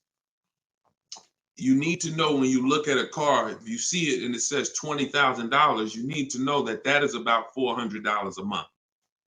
$25,000 is about $500 a month, depending on the interest rate. Great interest rate, you could drop it a little lower. But average interest rate, that's what you need to be looking at. And you need to be, that assumes a 5-year loan. Because some people say, well, Deshone, if I take a 6-year loan, no, it'll be lower. But 6-year loans should be the max. See, that there's different ways to budget. If I budget $500 a month and I say, well, how much car does that get me on a loan? 25 grand. Now that's for 5 years. So if I go find a car for 25 for $500 a month for 5 years, I did better than if I got a car for $500 a month for 6 years. So there's different ways to raise your budget. I have something in my book called The Perfect Budget. I created a calculator. It walks you through what I just said. See, what I just said is very important. Knowing how much you can spend if you get a 5-year loan, and then saying, all right, if necessary, I'll go with a 6-year loan and bump myself up, but I'm still below my max budget. But I'm not going $500 a month for 6 years. Can y'all tap the screen and run the likes up on TikTok? Keep running them up if y'all getting value out of what we're doing. So we're still making a very good point here, okay? I'm spending really most of this stream going deep on the first question. And I've never done this before, so we'll see if it works. If somebody said I have a new truck, new advice, any advice? So I went right into the most important question, which is leasing versus buying. How many years am I going to keep the car? And I'm now showing you why you cannot get a great deal on a car if you buy when you should have leased. So let's wrap this up. So we can see here, Danielle got $550 a month on an Audi, no money down. Now let's take the same vehicle and let's pretend she purchased it. She didn't know about leasing versus buying. She just listened to a bunch of people, bad advice, who say never lease a car. So she goes in, she's looking for the same Audi Q3, A3. It's her dream car. So, I've been wanting this for a while. So excited. So how much is this going to be? I'd like to do no money down. Okay. Well, $44,000 car. Forget the taxes. Forget everything. Let's just say, forget that. Let's say they throw that in. We'll pay the tax and everything. Let's say she just finances $45,000. What's her payment? $900. Some of you who are in the math, you would like Deshone, yeah, $900. So she drives out of there. She drives out of there paying $900 for the same car Danielle's paying $550 a month for. Now watch this. Let's just say, now I'm going to show you because I know what you're thinking. Deshone, please send my free book. Okay, I got you. DM me though. So I want to stay on topic here. All right, so let's just say some of you are like, well, Deshone, I got a great deal on my last car. I wouldn't pay the same price that Danielle could pay for. Let's say, what's an unbelievable deal on this $44,000 brand new Audi? How much discount? I'm gonna let y'all decide. I'm gonna show you why there is no way for you to get a great deal when you purchase when you should have leased. We're gonna kill this. Some of you are gonna be set free right now. So let's just say, what's a great price? $44,000 brand new Audi Q4 A3. What's just a ridiculous discount? How much off? Let's say like the best deal that you could ever think on a brand new car. Look, all right, it's taking y'all a while to type. We're looking. What's up? Heck, none of y'all ever saved money on a car before? Some people, oh, Deshone, I didn't think we could get discounts on cars. All right, I like that. Nico Smooth, I like that. Let's say the person got $10,000 off. Okay? They got $35,000, which is essentially, let's say they got $35,000. The car is $44,000. So let's say they got $9,000 off, which is essentially 20% off the price of the car. Just brand new, nice, popular car. They catch the dealer sleeping, getting bids from home. $10,000, $9,000 off, $35,000. That's what they're getting the car for. Put your taxes on there, because now we're already being super unrealistic. We're not gonna be ridiculously. Let's just say taxes are on there. You know what? Let's just say no. How about this? Not only did she get 20% off, they paid the taxes too. So she really got like $13,000 off. We'll pay the taxes too. Just finance $35,000 even. What's her payment? The most ridiculous new car deal we could ever imagine you've ever seen, we just went over. To show you, no matter how good this is, she still is about to lose because she's purchasing and she should be leasing. Watch this. And I'm going to tell you, when the person who purchases wins, $700. Thank you, paper chasers. Lisa, $650. Those are the estimates. Where do we win at? Imagine if I just gave y'all a ridiculously unreal situation that will never ever happen, but just to illustrate, if that ever happened, 20% off the car, pay the taxes, her payment's still higher than Danielle leasing. So when does the person who buys win? When they keep the car long enough to outlive the depreciation. Very simple. 8 years. 8 years. It's no comparison. So like you're sitting there and you're like, Deshone, I bought my last car and I've been buying cars all my life. I was just taught you buy your cars, you don't lease them, but I never keep them more than 8 years. If that's you, I want you to type a sad face.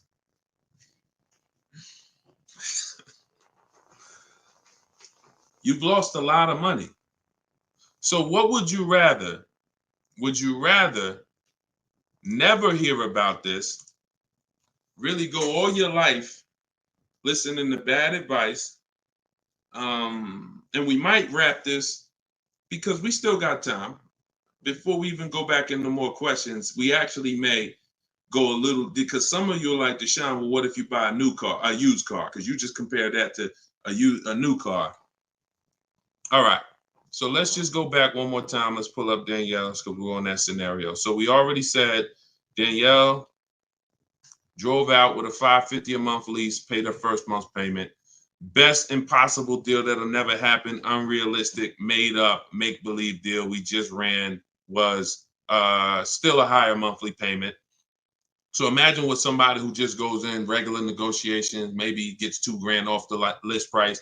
They're leaving paying it's people right now paying $800 a month for this car, $700 a month, easy, no money down. If they didn't put money down, some people tell you, oh, well, I'm paying I got an Audi and I'm paying only $6,000 for it. They never tell you that they put 10 grand down.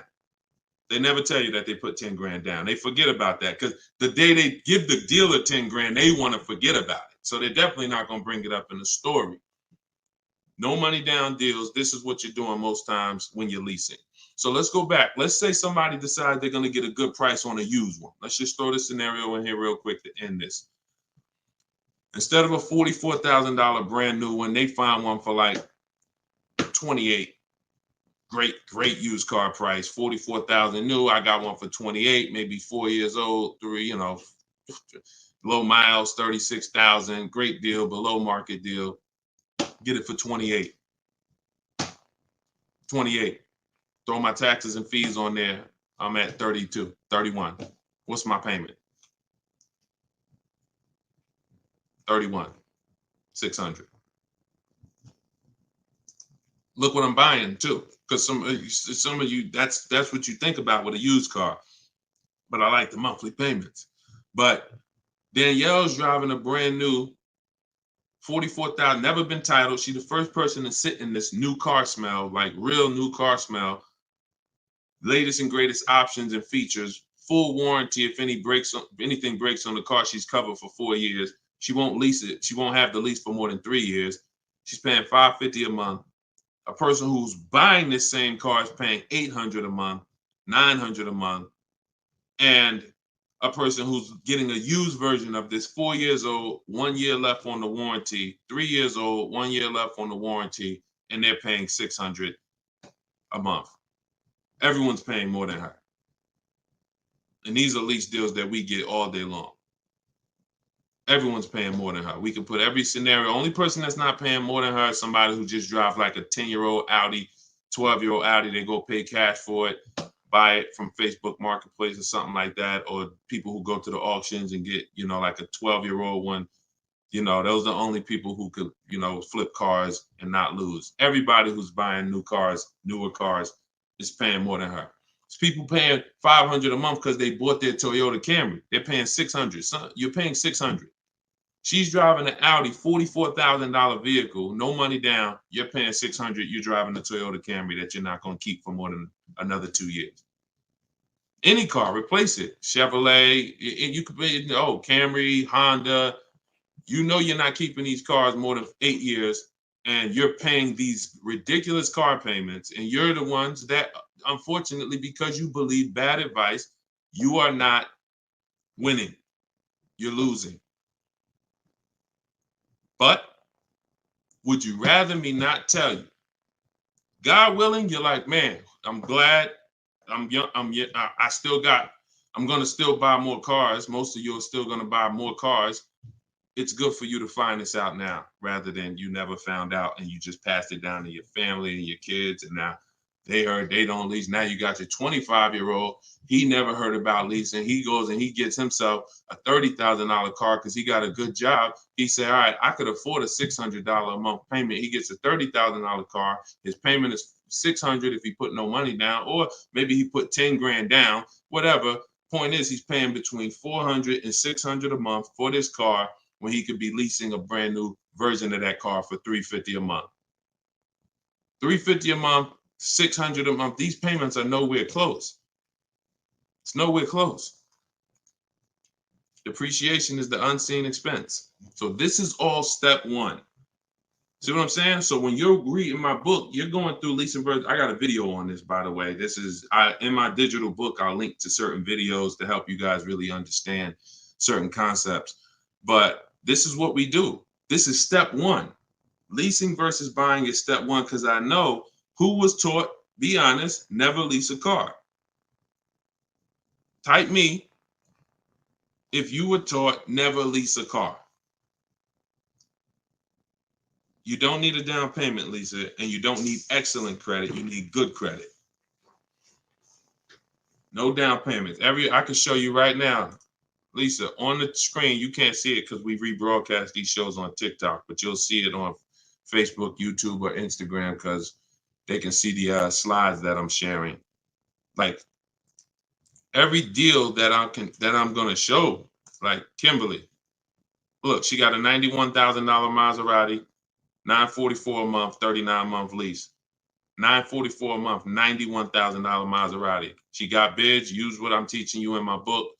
She got bids. 7 competitive quotes ranging from 1% to 1.8%. That's a crazy, but she saved 20 grand on a brand new Maserati. No money down lease. Bonita, this was in the middle of the pandemic. When people were, the Kia Telluride was one of, if not the most popular SUV all through the pandemic. People were paying $800 a month, $900 a month, $1,000 a month for these Kia Tellurides. She leased one in December 2022, and she got it for $600 a month, and she gave them $600. That's all she gave them. So, ask questions. It's better to ask questions about things that you may not understand versus making statements. Because when you make statements, sometimes it can mean you're not in a full posture of learning. But I do get that you're dropping. Many of you are this is a game changer for you. This is a game changer. This is a money changer for you. I mean, my goodness, my brother who I met recently over the last year, he's a neighbor of mine, and he's become a close friend. And he had a Kia Telluride, black one, just like her. Totaled it. His wife was in an accident maybe about a month ago and totaled it. And he called me and he said he had saw the 8-year rule, and he said, I'm not keeping these cars 8 years. I'm going to lease this one. He leased a Kia Telluride, and his best offer on the same vehicle he owned was under $500 a month, no money down. It was like $479, $489. He was just paying. Remember, this was a $45,000 Kia Telluride he had. His payment on that car was probably $800-900 a month. So that's his wife totaling that car ended up being a blessing. Got him out of that car. He got the lease. He got the same car, brand new one, and he's paying $300 a month less because he has correct deal structure now. This is so important. That's why I call this the most important question in my book. And this is step one in my process, is you ask yourself the most important question. So I'm gonna put the banner back up for you guys on Facebook and YouTube. You can actually go to deshonsbook.com. Dolan pinned a comment in the Instagram section, in the Instagram comments. Also in the Facebook and YouTube comments, we've pinned Deshon's book. You can get your copy for 75% off. It's a digital book. So it goes to your email. Make sure you check your spam and your junk folder, but it goes there. You can get it in 3-4 minutes, and you won't pay the normal $97 if you get there before the 30-minute timer goes down. Once the time expires, the price is $97, which is the normal price, and it's worth more than that. It's worth thousands. I wouldn't price it at $97 if it wasn't worth thousands and thousands of dollars. So, but you can get it for 75% off that. You can get it for $24. if you get to my TikTok bio, my Instagram bio before the timer expires. But that's leasing versus buying. That's a quick comparison of leasing versus buying and how there's no way to get a great deal if you buy when you should have leased. No way. So some of you are going to be like, oh, well, I want to transition because I want to get out of my car that I'm financing and move to a lease. You should do that as soon as it makes financial sense. And that means sometimes you have too much negative equity. You can't move right now. So you may have to wait a year or 2 years before you can actually move over. I like that question M asked on YouTube just now. Do you value owning cars without payments? Can you throw that one up, M? Can you throw that one up, Dolan? Who was taught always pay cash for cars? Who was taught, type a $sign if you've heard or you were taught that you should always pay cash for cars. Now, I'm going to tell you, in a market like now, it's great to, all right, I see RJ Velez. Now, there's value in paying cash, and I'm going to tell you where it is, and you got to just, there's no one size fits all. See, the problem, what's been hurting you guys is because you've listened to one size fits all car buying advice. So usually whoever is giving you the advice, they're telling you to buy cars the way they buy cars. Tap the screen on TikTok if this is making sense to y'all. If y'all are following this, keep tapping the screen, running the lights up. Let me know that you're following what we're talking about. So here's what's important. If you're listening to someone who tells you pay cash for cars, buy used cars, that's because they do that. Now, if it makes sense for them, then that's great. But we need to look at paying cash. When does it make financial sense? When does it not? It's based on a couple things. First of all, what are you doing with your money? Because some people say, I don't like car payments. Type me if you don't like car payments. Who said, type that, Deshone, I want to pay cash because I don't like car payments. Can we type that? Can we dialogue on this? Car payments. Anybody? Okay. May not be that many of you right now. There are people who say this, but you don't realize that car payments, when you pay cash, all you're doing is saving up a lot of car payments. So that's all it is, unless you just win the lottery. If you get a lump sum inheritance, that's different. But if you have saved up $15,000, $20,000, $18,000, and you want to pay cash $25,000, then all you did was save up a lot of car payments, okay? Or save what could have been car payments. You can put them in a savings account and just have the car payment come out. So you can literally say, all right, I'm going to put this cash, $25,000 in a savings account, and that's where my car payment is going to come out of, so I don't spend that. If it makes more sense for me to pay cash, then I'll take the cash. And when it usually makes sense is when the rates are very high. If you can't get a rate that makes really, really, good financial sense, and I mean like we get bids for our rates. We make banks bid, we make credit unions bid, we get multiple offers in what I call the bank bidding war. You get this when you get my book too. This is actually a section I wrote. It's like, maybe it's 3 steps to it of how to get the bank bidding war. But once you get those bids, if you can't get a good rate, then it really doesn't make sense for you to pay cash. I mean, it doesn't make sense for you to borrow the money when you can pay cash for it. But there's an exception to this. What people are doing with their money is relative. So let's just say somebody is investing their money and they can get 10% on their money or 12%. Some of you are in real estate. Some of you are in good investments and businesses, investing into small, things that you can get 15, 20% returns on your money. It doesn't make financial sense. If you could get that type of return on your money, why would you want to put it into a car that's going to get you not just a low return? What's the return on a car, y'all? When you pay cash, you pay $25,000 into a car. What is the return on that? on the cash. What's the cash on cash return? Because I don't want to talk about this much because everyone's not paying cash. It's a small number of you who will, but I want you to be able to know when this is a financial conversation that if you're paying cash, you should understand this. If you got $20,000, $30,000, $40,000 saved up, you're thinking about paying cash for a car, this should be an easy conversation for you to follow. Okay. All right. Actually, everybody said the return is 0. I haven't seen anyone who's correct yet because it's not. The return would be 0 if you put the 25 in and then 5 years later you came back and got your 25 out. That's a 0 return. If you put 25 into an asset and then you come back in 5 years and you used to give me my 25 and they say, well, it's 5 years later, this asset is now only worth 12. What's the return on that? What's up, Big Spoon? What's the return? Not 0. It's negative. It's negative. So you wouldn't take money out of investments that are getting you 10%, 12% or more to put into something where that cash is going to be a negative return on your cash. So that's one thing to consider based on who you are. Another thing is to consider if your money's not invested, you're not doing anything with your money, then just keep the debt down.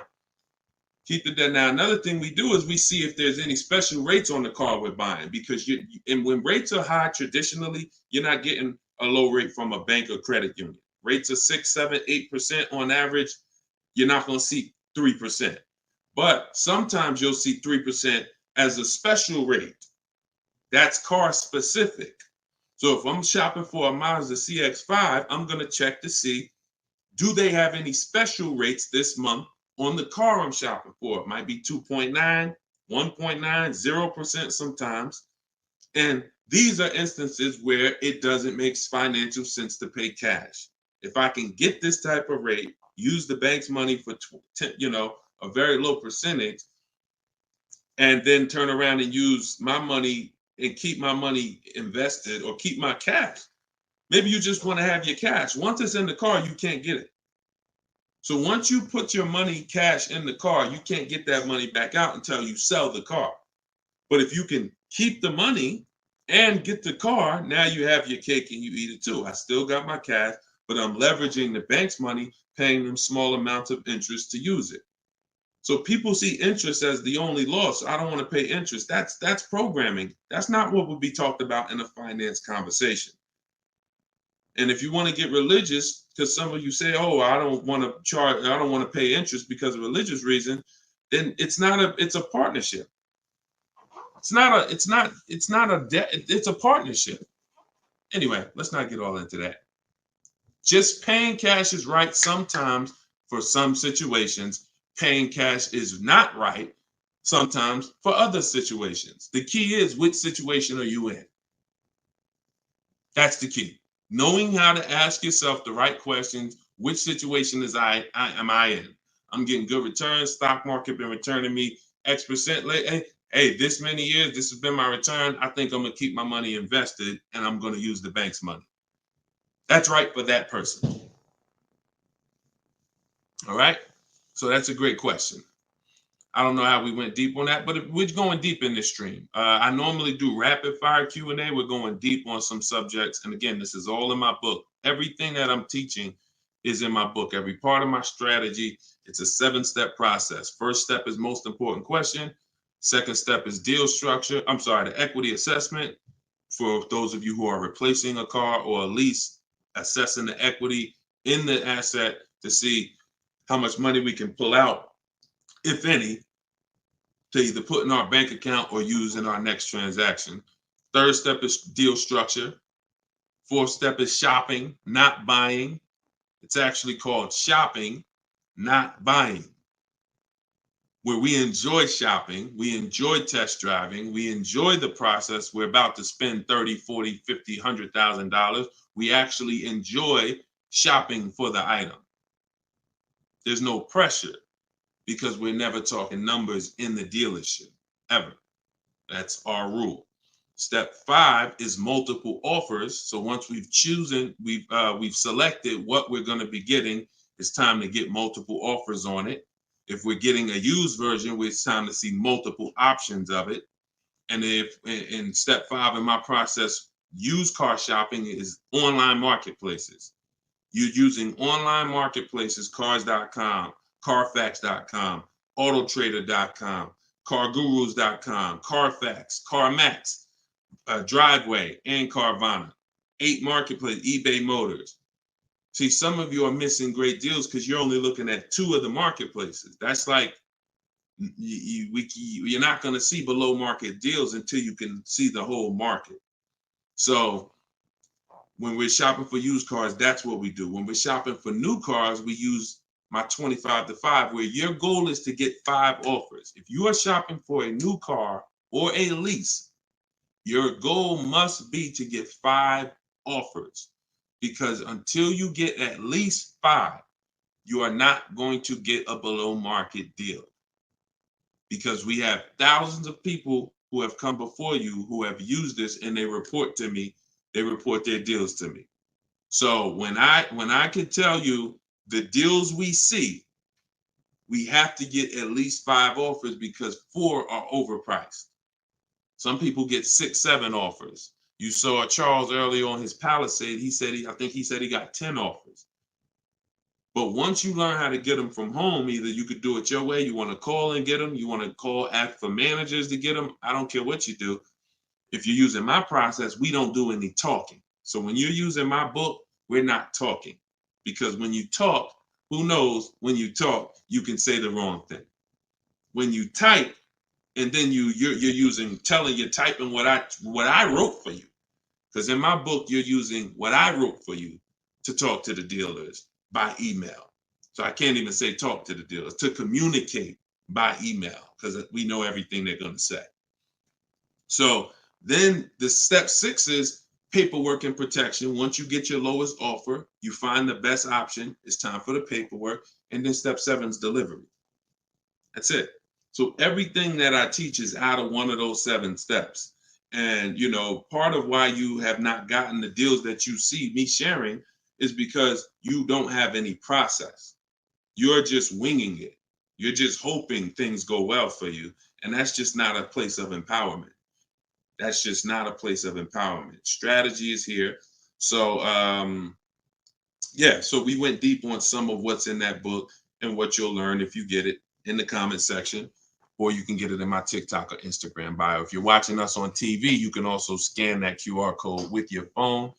And as long as you get there before, but now you're seeing why the book's worth $97. I see why you priced it at $97, Deshone. You know what I'm saying? That makes sense. You breaking this down and telling us what's in the book, and it's a digital book with links to videos and scripts and things you copy and paste. Oh, I see why this is a $97 book that you can get for 75% off. $24 before the timer runs out. Go ahead, Dolan. Yeah, this has been good so far, though. I do like this. Are you enjoying this dynamic? If you are, type something. The word something. Let me know you're enjoying this. All right, this is from TikTok. I'm told lease deals are new each month. Yep, they usually are. Why shop if brand has same financing deal? There's no same financing deal. So lease deals change every month. I'm going to make sure I'm trying to understand your question right. I'm told lease deals are new each month. Lease deals usually change every month. Sometimes they'll run the same one for 2 months, but usually something changes about the lease deal either every month or every 2 months. Why shop if the brand has the same financing deal? Well, we're shopping for offers. So shopping is to get offers. The financing versus leasing is the first question you should be asking yourself, though. Because as we spent a long period of time talking about earlier in the stream, one offer is not, you can't get a great deal if you buy when you should have leased. So if you didn't see that, definitely watch the replay on YouTube or Facebook. But the financing and lease deals are extremely different, and they're going to be entirely different prices. And we can't even depend. We don't even. Another thing you're doing, if you're buying a car, looking at the special finance deals is important, because that's how we see if they have 0% or 2% or 3%. But looking at the lease deals is absolutely pointless. Looking at the lease offer is, I don't even call it a deal. It shouldn't be called a deal. Anything that 100 people can come in and get is not a deal.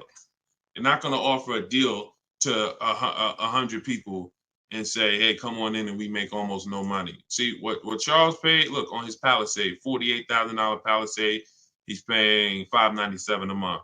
Sean getting he got his F-150 Lightning XLT, $73,000 truck.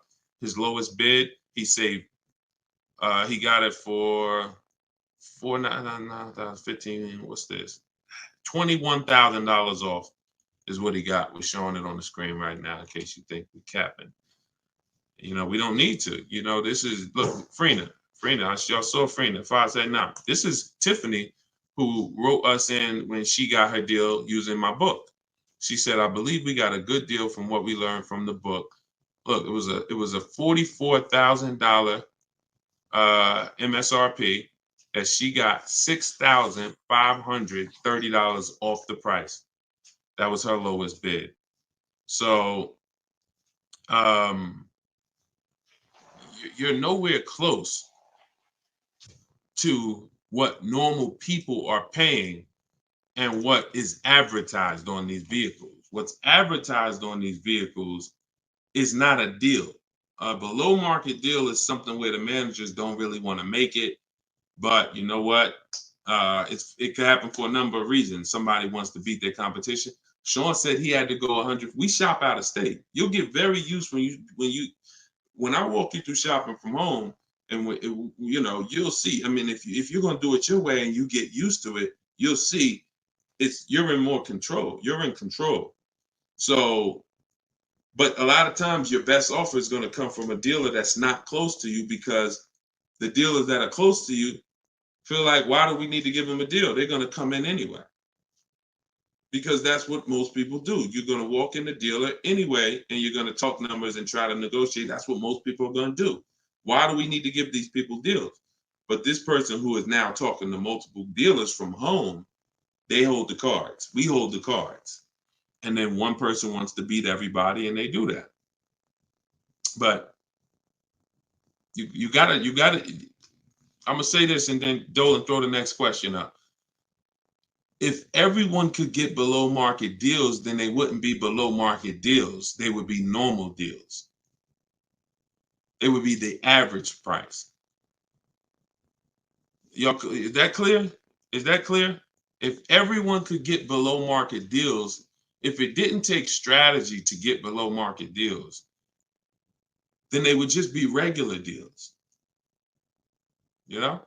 All right, this is Rhino from YouTube. What is a good range of credit score to go for a lease? Great question. Anytime you guys hear a question you like, just start tapping the screen, please. Appreciate y'all continuing to run the likes up on TikTok. What is a good range of credit score for a lease? So what I teach is the parameters. It's more about profile versus just score. The score is one step of your profile. It's one portion of your profile, score.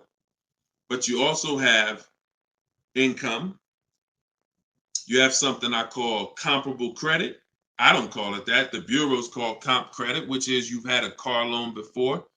So you could have a lower than fair credit. You want to be in at least fair. If you're in the fives, I wouldn't go a lease route. I would go a different route, which I have in my book. You get a smart car, set yourself up for a lease. Not the smart car that y'all thinking of, those little ones. It stands for saving money at the right time. We get the smallest car we could get a loan on, pay the payments for 2 years, then we flip into a lease. Because again, payment history weighs very big. So, but if you're in the 620, 630, but you got on-time car payments for the last 3 years, 2 years, 5 years, you might have, high balances with your credit cards, but your car payment has been paid on time, but your credit score is low because you're using a lot of your available credit. So in that case, you got a great shot of getting a lease because you're replacing a car, you're replacing a payment, you're not adding a payment. But usually, 650, 660 and up. 660 and up is usually the best to stay out of that manipulation zone. But again, if you have a lower score than that, but you have good income, good, you've been at your address a long time, these are things that weigh in the profile. You've been on your job a long time, versus, hey, you might have a 700 score, but you only been on your job for 6 months. That could affect you. So it's not just score, it's profile. But most leases are easier to qualify for than you guys would believe. I got my first lease and I had a 6-something credit score. Now I did have to pay, I remember $25 more because of my credit score. I didn't get approved at the first tier. I went up $25 or something like that. But I was still paying $256 a month for a brand new Pontiac G6. It's a $20,000 car. So I had friends that were paying $500 a month for Toyota Corollas, $20,000 cars.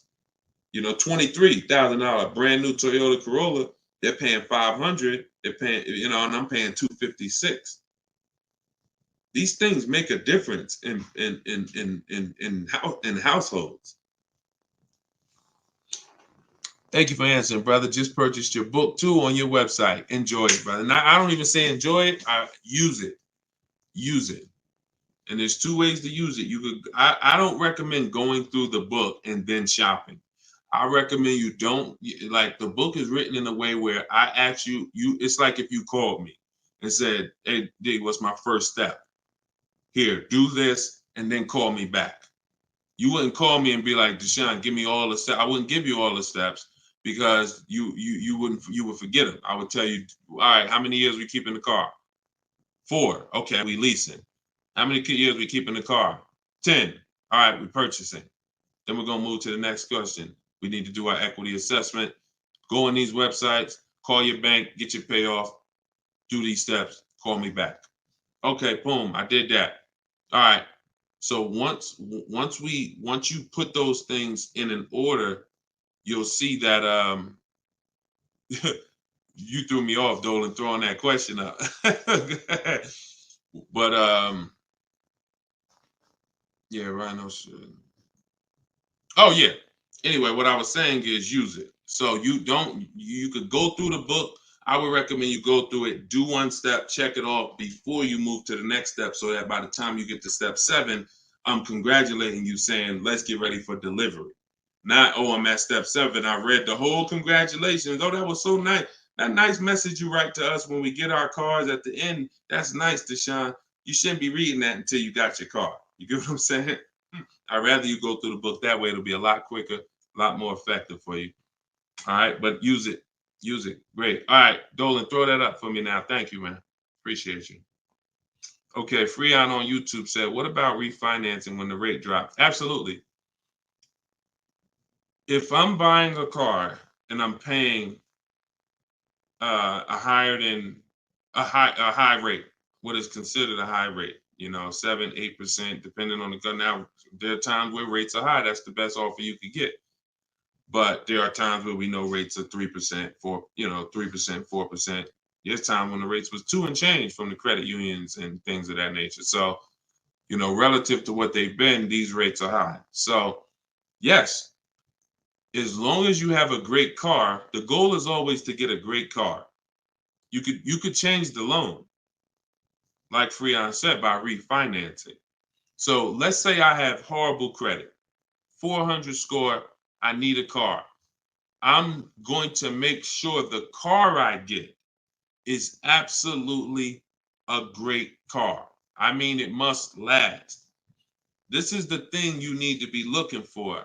I need to make sure I'm getting a car that's going to last, because I could always fix the loan.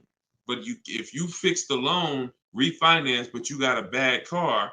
You got a car with 100,000 miles on it, and now you're saying you're going to keep it 8 years. You're not keeping that car 8 years in a lot of cases. It has too many miles on it. So you should be shopping for a car saying, okay, I'm planning on keeping this 18 years. I want to get myself something with 60,000 miles. Now that might mean you can't get the big SUV. But if you get the big SUV and then the car breaks down in 4 years, it defeats the purpose anyway.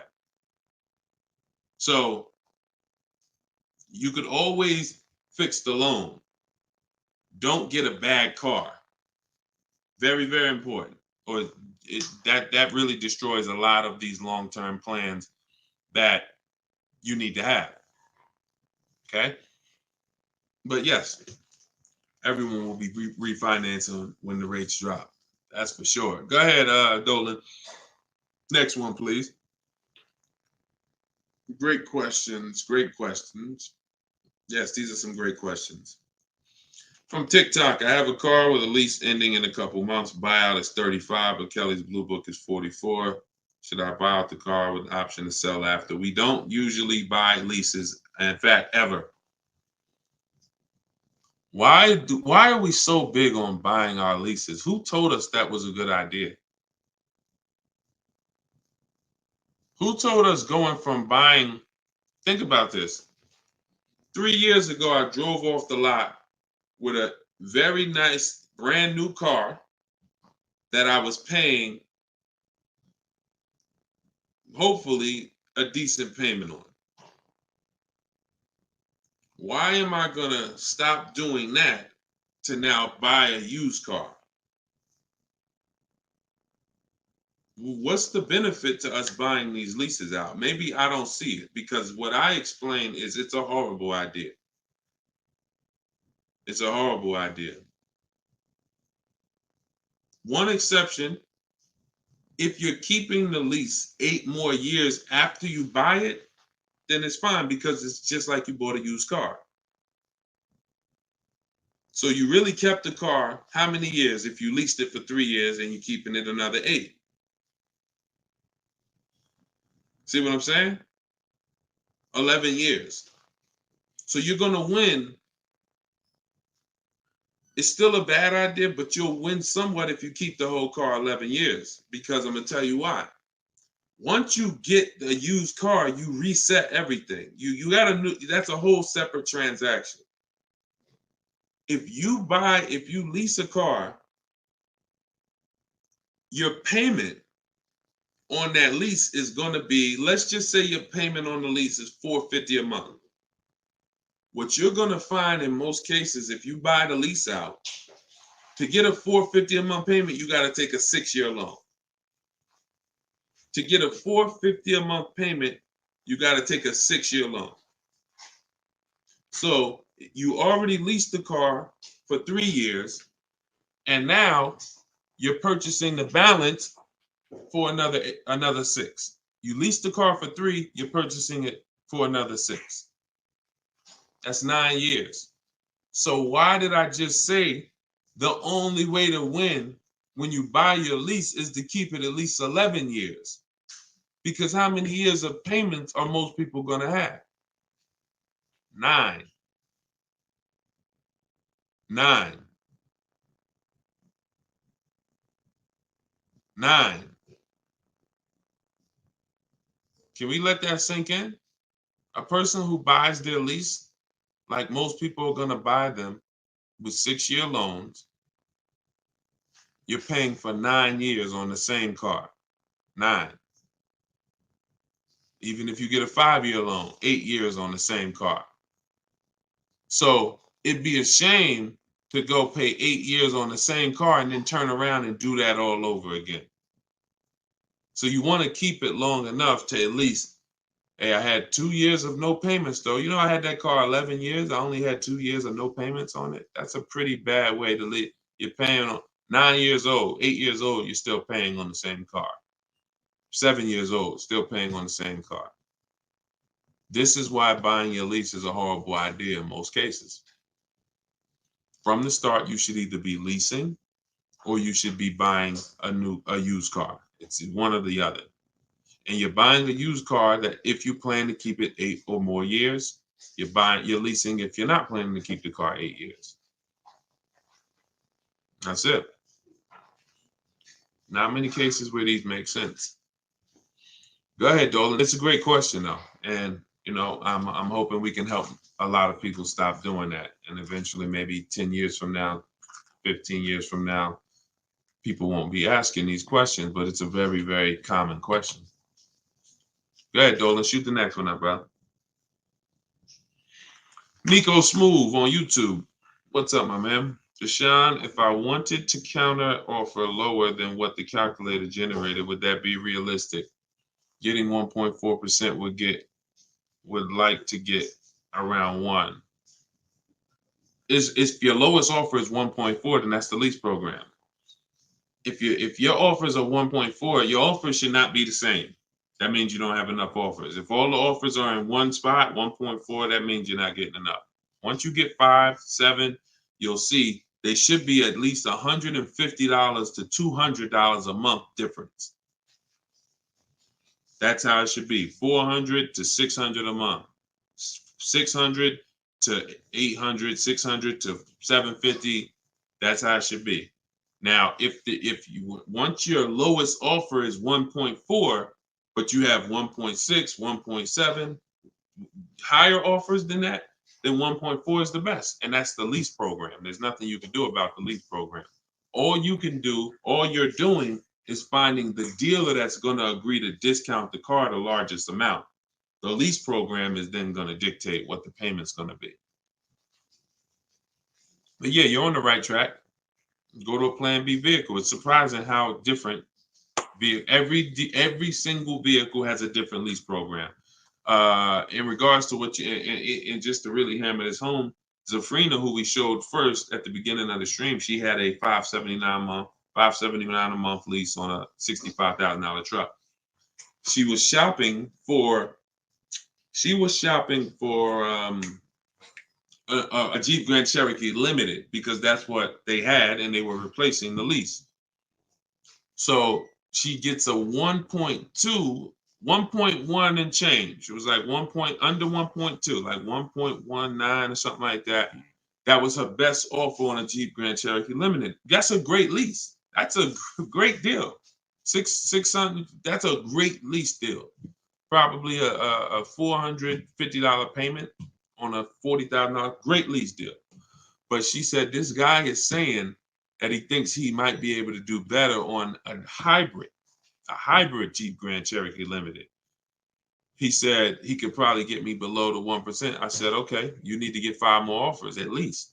Because what if he's saying he could do better on that version, that means that version has a better lease program, which means you need to get your 5 offers again. She called me 48 hours later. Well, she posted in our group saying that she had gotten that $579 a month, which was a 0.88% lease. So that's not only is every vehicle have a different lease program, every trim level has a different lease program. Almost trim levels can have different lease programs attached to them. In many cases, they do. All right, great question though. You could also wait it out, Nico, if you have a little more time and see what the programs are next month. Go ahead, Dolan. You can shoot the next one up. Can you lease a car if you have a bankruptcy? Sure, but you need to rebuild your credit. You need to get your, if you start in blank, I know people that have had a bankruptcy, got a discharge, and they are at a 700 score in like a year. So I will be following Shonda Martin. I recommend her to everybody. She has great strategies on credit. She does a lot of live streams like me, and she has great strategies. So I think she's on every platform. Yeah, she's on every platform that we're on. So Shonda Martin. But yeah, get yourself up to like a 680, which is not hard to do because you're starting fresh. Many times a Chevy or Ford, a Honda, Hyundai, Mazda, Subaru, these leases don't need you to be incredible. If you have a good job, long history on your job, and a 680 score, you're going to get most of these leases. These are not like luxury leases to the point where they're snooty. All right, go ahead, Dolan. Genesis on YouTube. So how can you lease out of state with the current lease looking to trade in? But I heard Deshone say out of state lease deals are good. Well, if it's the best offer, you go as far as you need to go to get 5 offers. In my book, we use my 25 to 5 strategy, where you're connecting with 25 dealers online in 20 minutes. We go to their websites using the contact tab, and then you have a template of mine that you copy and paste. If you're going to do it your way, you're just writing in, all the details of what you want, when your deadline is, what options you're looking for, what you're over. This is all stuff I walk you through in the book. What you're looking for. Really, it's about the car. You're not saying, hey, I'm looking for a lease quote, I'm looking for a purchase quote. We need to find out who even has a car before we start talking about money. But then the goal is that you got to get at least 5 offers. You got to get at least, and you have to do the equity assessment to see if there's any equity in your current lease. You don't want to return that, and you don't even know if there's any equity in that lease. And the only way you know that is the offers you get are higher than the payoff. It's very simple. Equity is offers, cash offers from CarMax, Driveway, Kelly's Blue Book, instant cash offer, not Blue Book, the website, instant cash offer, Kelly's Blue Book, Auto Nation, sell my car, Car Guru, sell my car. You have to get these offers, and if those offers are higher than your payoff, then you have equity when you sell the car to these people. If you have a third-party restriction, you can't sell the car directly to them. You got to sell to a local dealership. You got to get bids from a local dealership. I teach you how to do that. For those of you who have third-party restrictions, we talk to used car managers to sell our leases. So I've been doing this since 2006. Like, if I wasn't called to build these companies, then I would be. If I wasn't called to build these companies, there's no doubt I would be selling cars, making $200,000, $300,000, $400,000 a year. There's no doubt about it. But that's not the path God had for me. So what I'm telling you is based on me understanding 99.9% of the car buying of the industry inside and out, and giving you the way to actually stay in control, call the shots, have the business come to you, have the banks come to you, have the cash offers come to you, and then you're just simply picking the best ones as they come to you. So this is all in my book, Cars from Home, 7 Steps to Saving Time, Money, and Avoiding Dealerships. It's a digital book. You can get your copy for 75% off in my TikTok bio, in my Instagram bio, or we have a comment pin. Dolan, can you post the comment for everybody again on Facebook and YouTube? Just copy and paste that comment for everybody. And also we'll put a banner up on the screen for those of you who are watching us on television. You can scan this banner with your phone, and it'll take you to the 75% off page. So you'll only pay $24. You won't pay the normal price of $97. But that offers for 30 minutes. Once the timer does expire, $97 is your price to get it, which is still a great price. I'm sure everybody who spent time with us today can see why $97 is going to save you probably tens of thousands of dollars, depending on how many cars you get. Sean saved 20 grand on his first car. So for those of you who want to attend my free masterclass, Everything You're Doing Wrong, Buying, Selling, and Leasing Cars, you can attend that in my bio. We'll also put another comment for those of you who want to attend that. That's about an hour-long class, and I'm teaching very specific. You'll need a notepad for that. That's not just Q&A, although we do Q&A after.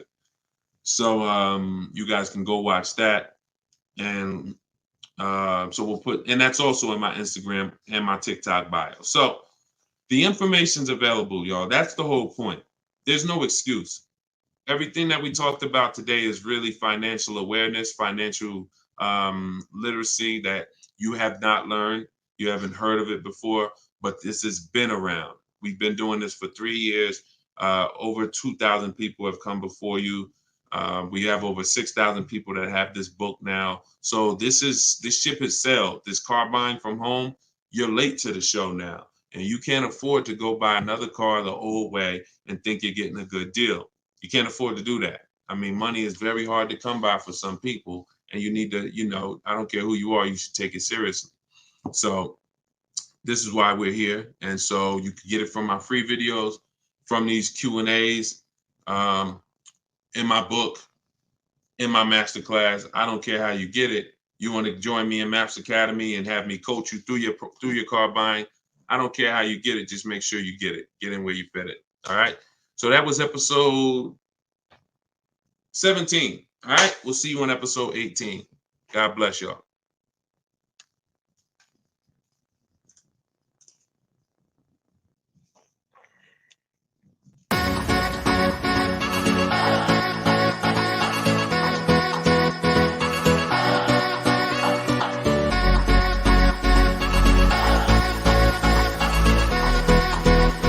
The worst possible thing you could say when you walk into a car dealership. I spent 5 years with Mercedes-Benz, 5 with General Motors, and the worst thing a person could say when they walk in is, if you could just get me to this payment, we got a deal. So your loan's probably still like 19, which means you got to pay to get out. You're upside down. It's called negative equity.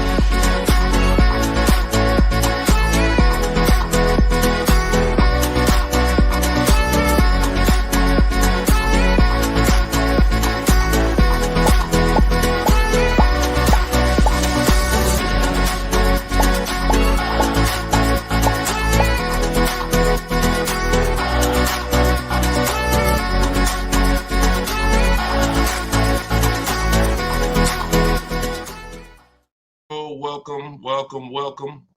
This is episode 17 of Car Shopping Questions and Answers.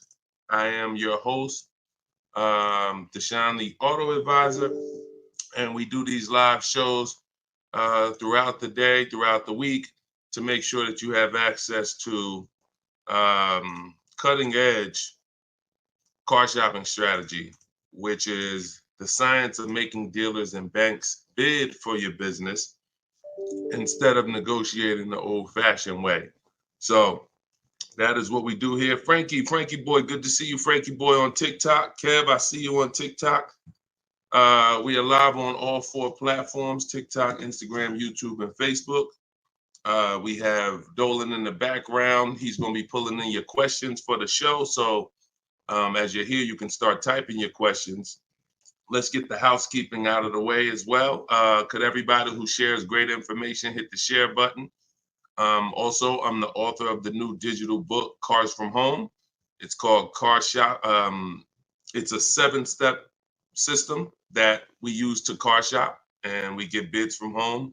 Everybody that you're going to hear me talking about today, I'll be sharing a lot of different people throughout the broadcast that use this system, so that you can see the different results that you will get when you start learning to make dealers bid for your business instead of negotiating the old-fashioned way. So thank you to everyone who has reviewed the book. Again, this is our Thursday, 12 p.m. live. It's May 9th, so you guys can start typing your questions if you are here with us live. And for all of you who do want your copy of my new book, Cars from Home, 7 Steps to Saving Time, Money, and Avoiding Dealers, we have a link in the comment section on Facebook for you guys. We also have a link inside my TikTok bio, inside my Instagram bio, that you guys can use to get your 75% off your copy. So you won't pay the $97 price. You'll pay $24, but it's only for 30 minutes. So once the 30-minute timer is up, the price is $97, and it's a great price. So all of these people you'll be hearing throughout the show have used the strategies that are in this book to save thousands and thousands of dollars from home. And that's where I'd like you to be as well. So, Dolan, as you get the first questions coming in, feel free to throw them up, and we'll get right to it, y'all. Let's go. Whenever you don't see the banner above me, you know we're actually live. When you see the banner, that means we're rebroadcasting, because we do rebroadcast this show throughout the day. But whenever you don't see the banner, that means we are absolutely live. Okay, so start typing your questions. Type them fast, and we'll get to it.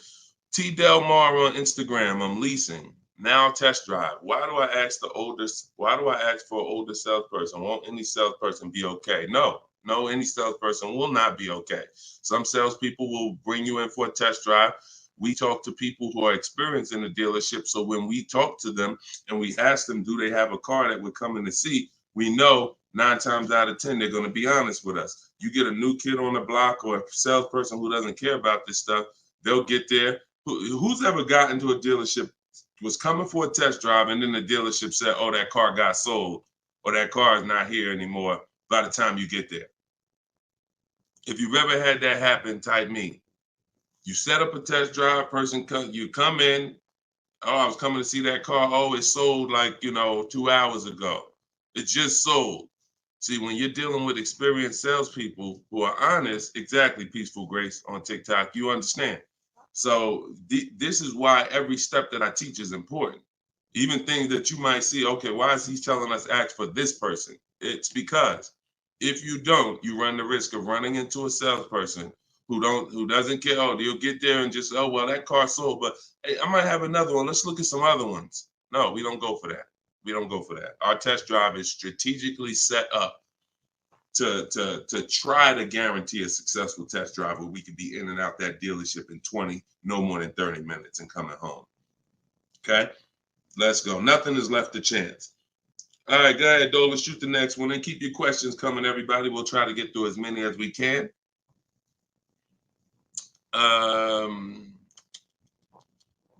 I see you got all right, we got one that just came in on TikTok. We'll give everybody a chance to come on in and start typing your questions. Try to type them all in one question, kind of one long question versus, continuations and continuations. Derek Will on TikTok. How do I get out of a finance contract without it being on my credit as a repo? How do I get out of a finance contract without it being on my credit as a repo? Well, let's talk about how not to do it. If they take the car back because you didn't pay them, that's a repo. So if they take the car back because you didn't pay them, that's a repo. So if you do that, that's a repo. So let's talk about how not to do that. You could sell the car. The only way to get out of a car without it being a repo is to sell the car. So you need to find out what your equity position is in the car. You need to call the bank, ask them how much you owe. That's called a payoff. Get your payoff amount, how much you owe, and then you're going to get offers. You're going to do what we call an equity assessment, where you go into the 6 online car buyers and you get you get these bids. CarMax, Driveway, Carvana, Kelly's Blue Book Instant Cash Offer, AutoNation Cash Offer, and Car Guru's Sell My Car Cash Offer. Those are 6 different cash offers that you're going to get, and whichever one's the highest, that's the one you would take. What's up, Dave DFW? I see you. What's up, Yono? That's how you get out of the car. The only way you're going to get out of a car you want to replace people is to sell your way out of it. Because we don't trade. In most cases, we do not trade because you don't get all the money. When do you get all the money trading anything? You know what I'm saying? Who can tell me an item that when you trade it, you get the most money possible for it? I'll wait. Anybody? What's up, Bobby I Modern? What's up, Bell? See what I'm saying? So we understand. You're not going to get all the money of anything trading it. You sell it. That's the way. And most times you guys are taking $2,000 to $3,000 to $4,000 less for your vehicles, trading them. You're losing. See, again, you can't take the monthly payment seriously, but not take the price of the car you're buying seriously. Not take the shopping for your interest rate seriously. Not take the selling of your old car seriously. Because you may be more focused on saving $1,000 off the price of the car you're buying, but you're not putting that same energy into how you shop for your loan. You're giving the bank $2,000 or $3,000 more because you're paying higher interest. Or you're not doing this bidding process. You're trading in your cars and you're paying $1,000, you're getting $1,000 to probably $4,000 less than what you would get selling these cars to online car buyers. So that's how you get out of a car. Only way you can do it is to sell your way out of it. And if you have negative equity, to pay the difference so that you can get out of the car. But if you just let them come take the car, you can finagle anything you want to try to not have it be a repo. It's a repo. It's a repo. And so the time 3 years ago, everyone could have sold their car and really got out of them because the prices of cars were so high. What's up, Alan Denson? Thank you so much. Appreciate you. Yeah, so that's it. Go ahead, Dolan, shoot the next one in. This is our Thursday live show. My man, Alan Dawson, appreciate. Oh, Alan Denton. Yep, appreciate you, man. Thanks for supporting the broadcast. This one's Optimal Living from TikTok. This is our Thursday, May 9th live show at noon. So whenever you guys don't see the banner above me, that means we're live. You can send your questions in, and we'll try to get them into the show. Grand Rising, I want to buy a used approximately $10,000 or less. Approximately $10,000, less than 100,000 miles, 1 or 2 owners, like a Honda, Hyundai, Volkswagen, good gas mileage, easy to repair. Any suggestions? Well, you have a lot of filters there. If you were buying under 10 grand, I would be looking at Facebook Marketplace. I would be looking at Facebook Marketplace because our used car strategy is to look at all the marketplaces where cars are. These are, AutoNation, Auto Trader, Cars.com, Car Gurus, Carfax.com, CarMax, Carvana, Driveway, and eBay Motors. But if we're looking at a car that's under 10 grand, I would certainly be looking at Facebook Marketplace. Facebook Marketplace is where you're going to try to find a private party owner, not a dealer. Not a dealer. You're trying to find a private party owner that's going to sell you the vehicle, private party, not a retail purchase. A retail purchase is at a dealership that has done reconditioning on the vehicle to prepare it for the market.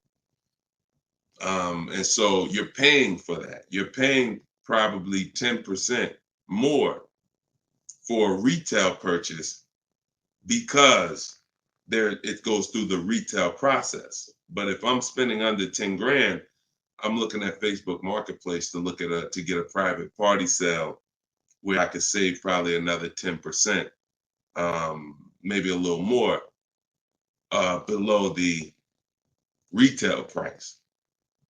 But that's really depends, price specific. Same thing with selling cars.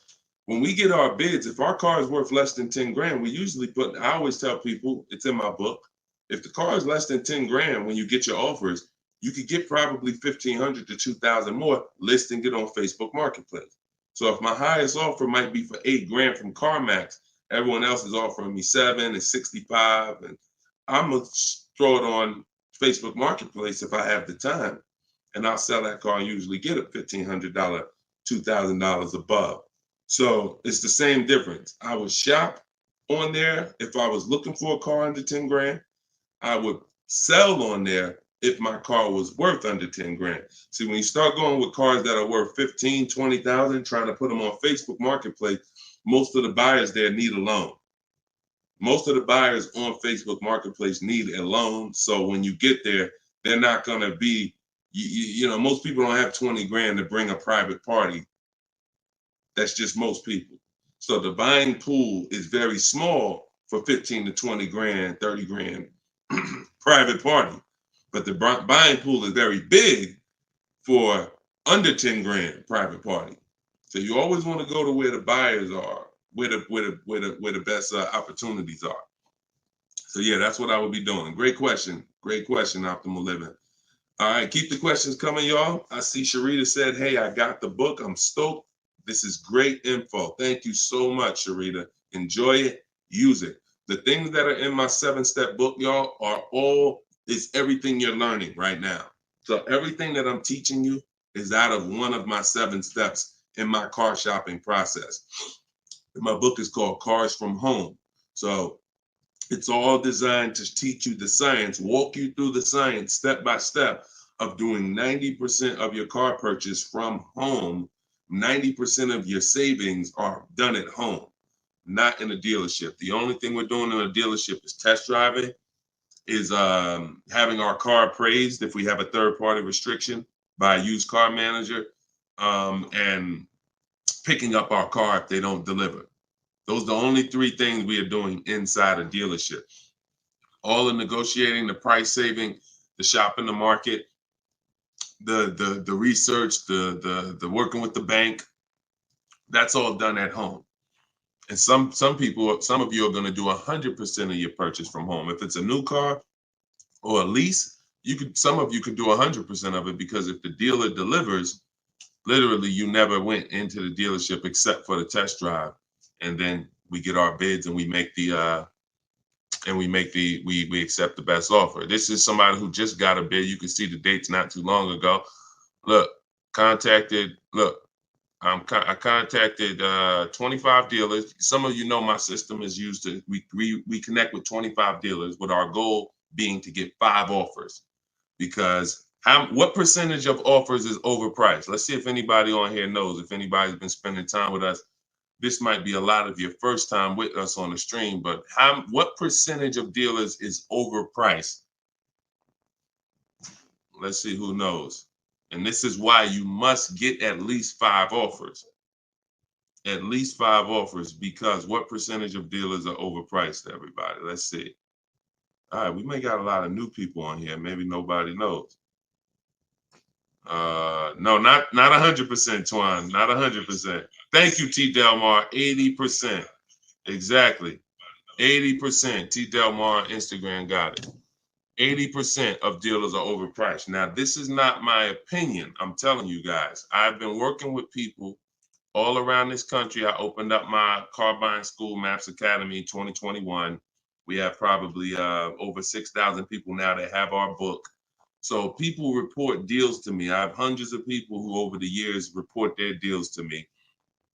And that's what we see. We see 80% of the quotes we get are higher than the best quote. So when you get your 5 offers, one of them is going to blow the other ones away, but the other ones are going to be significantly higher. And when you look at somebody like this is Teddy. Teddy he said, I received 10 offers. He said, I only use the scripts provided. So in my book are the scripts he's talking about that you copy and paste. This dealer's initial quote came back at 937. Using the counter offer calculator, which you have in my book as well.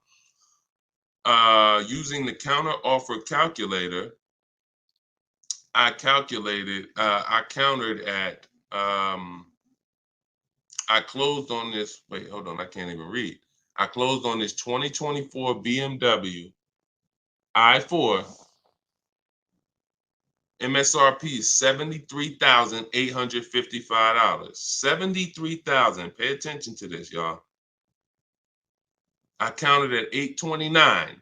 He came back with 856. My highest offer during this process from a different dealer was 1123. My local dealer, there's a lot happening here in this post if y'all pay attention and dissect it. My local dealer came in at 986 and even told me in an email that he didn't think I'd find a better deal out there.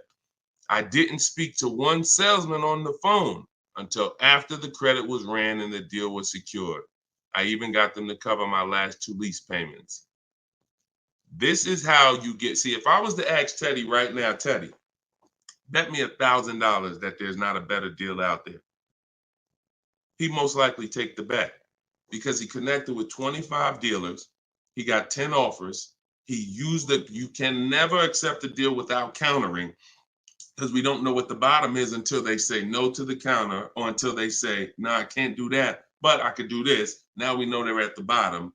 So all of this stuff can't happen. You're not going to have price assurance, which means you guarantee you paid the lowest price, and you're not going to be able to get these numbers until you sit at home and start getting the offers at home.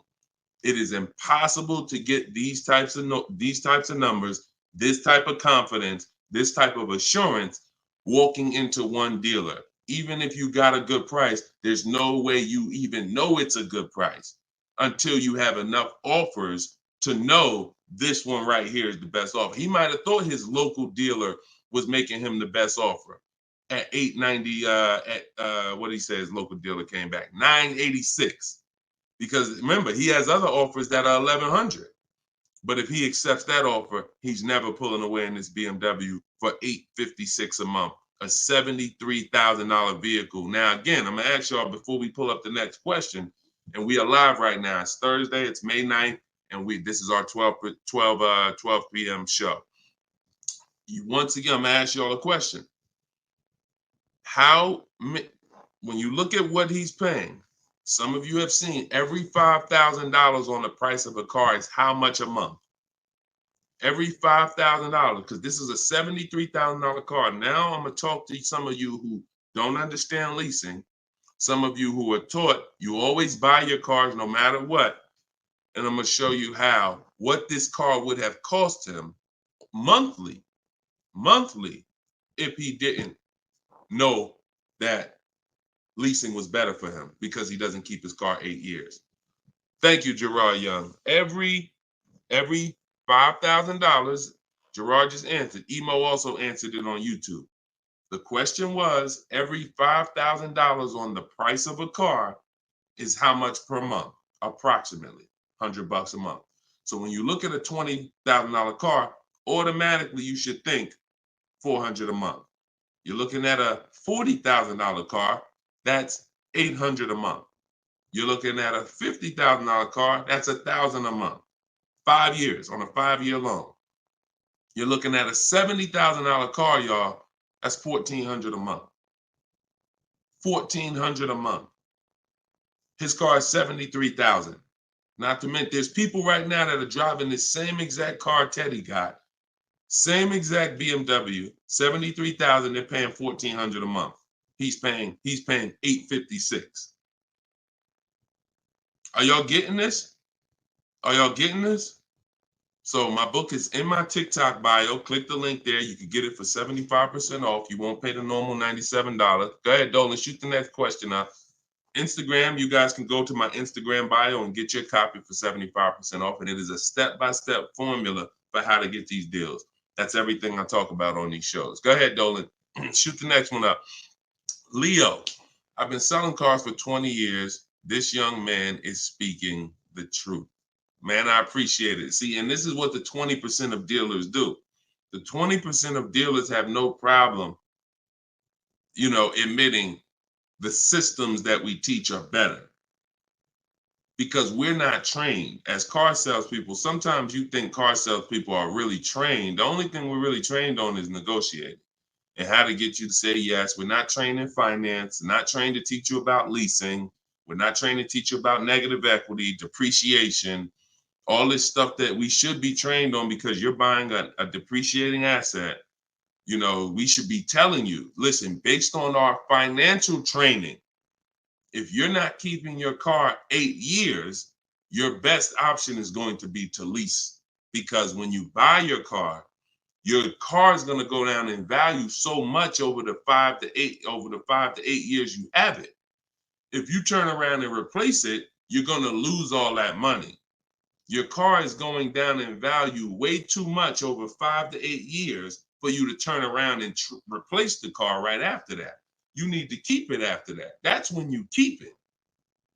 8 years of that's when you keep it, because now you're like, man, I put all this money in this car. Yes, it may not be worth what I bought it for, which was $40,000 8 years ago. It might only be worth $10,000 today, but I'm gonna keep it now because 3 years from now, it's gonna still be worth probably $8,000. It might be worth 10 today, but because it's 8 years old, in 2 more years, it'll be worth $8,000. I'm not losing that much money anymore. You are not winning with buying cars until the car is not depreciating that much anymore and you still own it. Okay? If y'all clear with me on that, just tap the screen. Run the likes up on TikTok if y'all are getting what I'm telling you. If you're getting what I'm telling you, hit the like button. If you're on Instagram, if you're on YouTube, if you're on Facebook, hit the like button if you're clear on what I'm telling y'all. All right, let's move on to the next question, Dolan. Okay, I like to make sure you guys are actually following the conversation. So you have to actually respond and let me know you're following it when I ask you a question. All right, this one's Glenn over on YouTube. If your car lease is up in 6 months, how do you go about trying to sell your lease? Well, the first thing you're going to do, first of all, this is a great question. Glenn said, how do you sell your lease? Now, step 2 in my process is called the equity assessment. My book is called Cars from Home, 7 Steps to Saving Time, Money, and Avoiding Dealerships. Step 1 is the leasing versus buying question. Step 2 is the equity assessment, which means if you have a car you're replacing, we got to get the most money for it. And that's never going to be with a trade. So we have to see, is there any equity in our lease? Now, we are not assuming this. We are going to do this process and see, because some leases have no equity. Some leases have a good amount of equity. Like, hold on, I just had somebody write me talking about equity they got in their lease. Hold on. Didn't talk to, I think it was this person. Oh, but I cut off their post. Somebody said they just got $4,000 and I always like to say this. I always like to show this stuff so people understand. You know, we operate with documentation. So when you are getting how you determine if you have equity is with cash offers, not with algorithms. Kelly's bluebook.com. Blue Book says my car is worth this. That means I have equity. No, Blue Book doesn't buy cars. So what you want to do is you want to determine if you have equity by calling your bank. You're going to get your payoff, which is how much you owe. And then you are going to go on the websites that I'm laying out for you. It takes you 20 minutes. If you can't take 20 minutes to go on a website to fight for your money, you don't deserve it. You're going to CarMax, you're going to Driveway, you're going to Carvana, you're going to Kelly's Blue Book Instant Cash Offer, where they connect you with a local dealer to get a cash offer. You're going to Car Guru, Sell My Car, and you're going to AutoNation, Sell My Car. And that's going to give you up to 6 offers. And if you have a lease, you need to ask your bank, do you have a third-party restriction? And if they say you have a third-party restriction, then if you have equity, you're going to be selling to a local dealer, not to one of the local online buyers. If you don't have a third-party restriction, we sell to the highest online buyer. If you do, we sell to the highest bidder among used car dealers. So it's just simple. There's different processes. I don't teach one size fits all car buying. So some of you who have a lease with a third-party restriction, you're going to use one strategy. Those of you who don't have a third-party restriction, you're going to use a different strategy. Those of you who don't have any money you owe on your car is paid off. You don't need to call your bank. You just need to go on those websites and get the offers. So, and when you're on there, if you have a lease, there's going to be a part where it says, is your car owned, financed, or leased? You want to put owned. It's very important. Don't put lease because it triggers something in their websites. So that's step 2. I go over this thoroughly in my book. This is called the equity assessment. You can't, listen, you need to get bids. Bids. That is my favorite word, that multiple offers. The reason why you are not saving the money that you could be saving is because you're not getting bids. The reason why you don't have the confidence when you leave a dealership that you got the best price is because you're not getting bids. It's very simple. Start getting bids and you're going to save more money and make more money selling your cars. And you'll see why we don't trade in cars. That's the equity assessment. Okay. Step 2 in my book. Go ahead, Dolan. Shoot the next one up. All right. Yep. Wanda said my last lease had 5,000 in equity on TikTok. Amen. I sold the lease a couple years ago when prices were super high. I made $10,200. My mother did. I made $9,000 on my Jeep Grand Cherokee. That was in 2021, I believe, 2021. Yep. It was ridiculous money. So the 9, 10 grand, 12 grand lease, those are not really there anymore. But we still see people that are making 2 and 3 and 5,000 for sure. Rudy on Facebook, how are you? Good afternoon, Deshone. I'm new to the live stream. Welcome. Who's new to the stream? If this is your first time here, type 1. Type the number 1 if this is your first time here. I'm looking for a 2020 SUV, Mercedes GLB 250, 4MATIC, less than 20,000 miles. Drives over 120. I see you, Yvette. Drives over 120 miles daily. We have been looking in different car websites. Still haven't found one that matches our max of 30K. Any suggestions? We live in New Hampshire. We've been looking in Massachusetts as well. Should we be expanding our searching area? Thank you for your help and keep up the great work. Absolutely. Yes, you should be expanding your search area. If you're looking for a 3-year-old vehicle with less than 20,000 miles, right now, you got to look at the age of the car. When you're searching for a used car, you got to remember a car comes out the year before the year we're in. So if a car is a 2020, it was released in 2019, most likely, which means you're calculating the age based on then.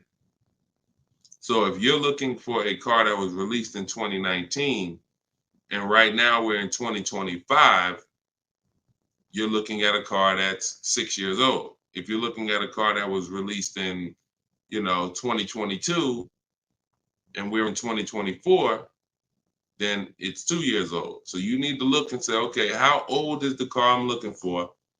And then we can look at the mileage. Because if you're looking for a car that's 4 years old, but you're looking for it to be driven 20,000 miles or less, that means you're only looking for a car that has a 5,000 a year average. That's going to be very tough. I like to go with it. I like to look at 10,000 a year, and then I like to go to 12. Now, we're talking about how we expand the search of our used cars, because the whole goal is to expand the search slowly. So if you were looking at the 2020, 20,000 miles, now go up to 30,000 miles. I would go up to 40,000 miles, because 40,000 miles still means it's driven lower than average. Just to show, so average miles is 10 to 12,000 miles a year. If you get a vehicle and it's 4 years old, it's driven 10 to 12,000 miles a year. It has really under 40,000 miles on it. It means it's been driven under 10,000 per year. So you're really looking for the mileage. It's the mileage that I think is really going to limit you. Now you could expand your search wide, like you said. There's many ways to expand it. You could go 100 miles out. You could go 200 miles out. You can go 500 miles out. So but you could also expand the search by lowering the mileage threshold and saying, all right, I'm looking for something that has, under 40,000. If it has 36,000, 38,000, 30, I'm good with looking at those. And I think that's going to give you a lot more options, considering how old the car is and how many miles you're looking for it to have. That's way, way, way, way, way below average driven miles. Way, way, way below. And when you have just, you're looking for a car that's only been driven 5,000 miles per year, you're going to have a harder time doing that than looking for a car that's been driven 10. So once we do that, we're still narrowing it down in other ways. Carfax title history, service records, accident history, verifying there's no fake fees. So we have other narrowing down processes. Then we get the new window sticker to make sure, because you can't know you paid a great price without knowing what the original price was. Who's bought a used car in their life? Type the letter U. Type the letter U, and I'm gonna before Dolan pulls up the next question, I want to make a point here to how just not having strategy, you guys are missing the things that you should be using to determine if you're getting deals. Yvette, I see you. Okay. Richard on Instagram, I see you. Leslie on TikTok, I see you. Alex, I see you. Derek, I see you. Harold, I see you. Kathy, I see you. Okay, so let me show you something. When I was buying my Infinity truck, all of the trucks we were looking at were white. All of them were priced between 30 and 32,000 as a used vehicle. 30 and 32,000. So if I narrowed it down, the top 4 I was looking at, they were all white, black inside, between 30, 32,000 price. Similar miles, one may have 26,000 miles, but the highest one has 36 similar miles. So I'm narrowed this down. Now, this is where many of you you don't have the information to make the right decision, because the determining factor of which vehicle I chose was based on the brand new price. I'm gonna tell you exactly how this went. Once I got the brand new price, I got the brand new window sticker on all of these cars, I was able to see that one of the cars brand new was 46,000. One of the cars brand new was 48,000. One of the cars brand new was 52,000. And one of the cars brand new, which is the one I ended up getting, was 54,500. It was a special edition. It has all of these features on it, has all these packages. It has different rims. It has all these different things. Now, if I would have picked the other ones, because the asking price was lower, I would have made a horrible decision. Paying 31,000 for a car that was originally 46,000 is nowhere near as good of a deal as paying 31,800, which is what I paid for a car that was originally 54,000. This is what I call in my book the true value percentage. The true value percentage discount is what the vehicle is being sold for relative to what it was when it was new. So picture this, if the vehicles that I was looking at would have only had the true value percentage discount on them, it would have made it even easier for me to choose, because the one I picked would have said 42% off the brand new price. The ones that I didn't pick would have said 38% off the brand new price, 36% off the brand new price, 32% off the brand new price. So when I look, true value percentage is literally that. And that is something we created. See, a lot of what we teach, we didn't learn it, we created it. So you are getting things that, why can't I find what Deshone teaches in other places? Because God had me create it. So you're not going to find it from other people. You're not going to find the 8-year rule for leasing versus buying with other people. You're not going to find the 1.5% rule for bad lease deals with other people. You're not going to hear them talking about this true value percentage discount when we're looking at used cars, because we created all of this stuff to regulate the industry for people who will use it. So if you guys want everything I teach in one spot, you can go to my TikTok bio. As long as you get there before the 30-minute timer goes down, you can get your copy of Cars from Home, my digital book, for 75% off. Go there. You won't even leave the broadcast. Get your 75% off. It'll be in a few minutes, and you can use this stuff for the rest of your life. Same thing with Instagram bio. And if you're on Facebook or YouTube, we have a comment in the comment section for you guys to get your book there, and you can use it. And if you're on a TV watching us, then you can just scan this QR code with your phone, and you can get your 75% off. $97 is still a great price, even if you missed it and suffer.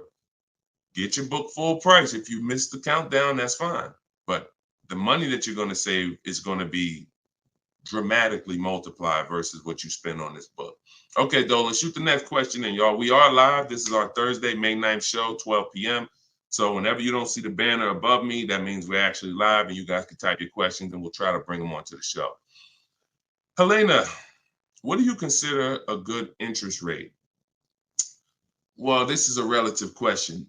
It's the same question you're asking when you say, what do you consider a good discount off a car? How much should I pay for this car?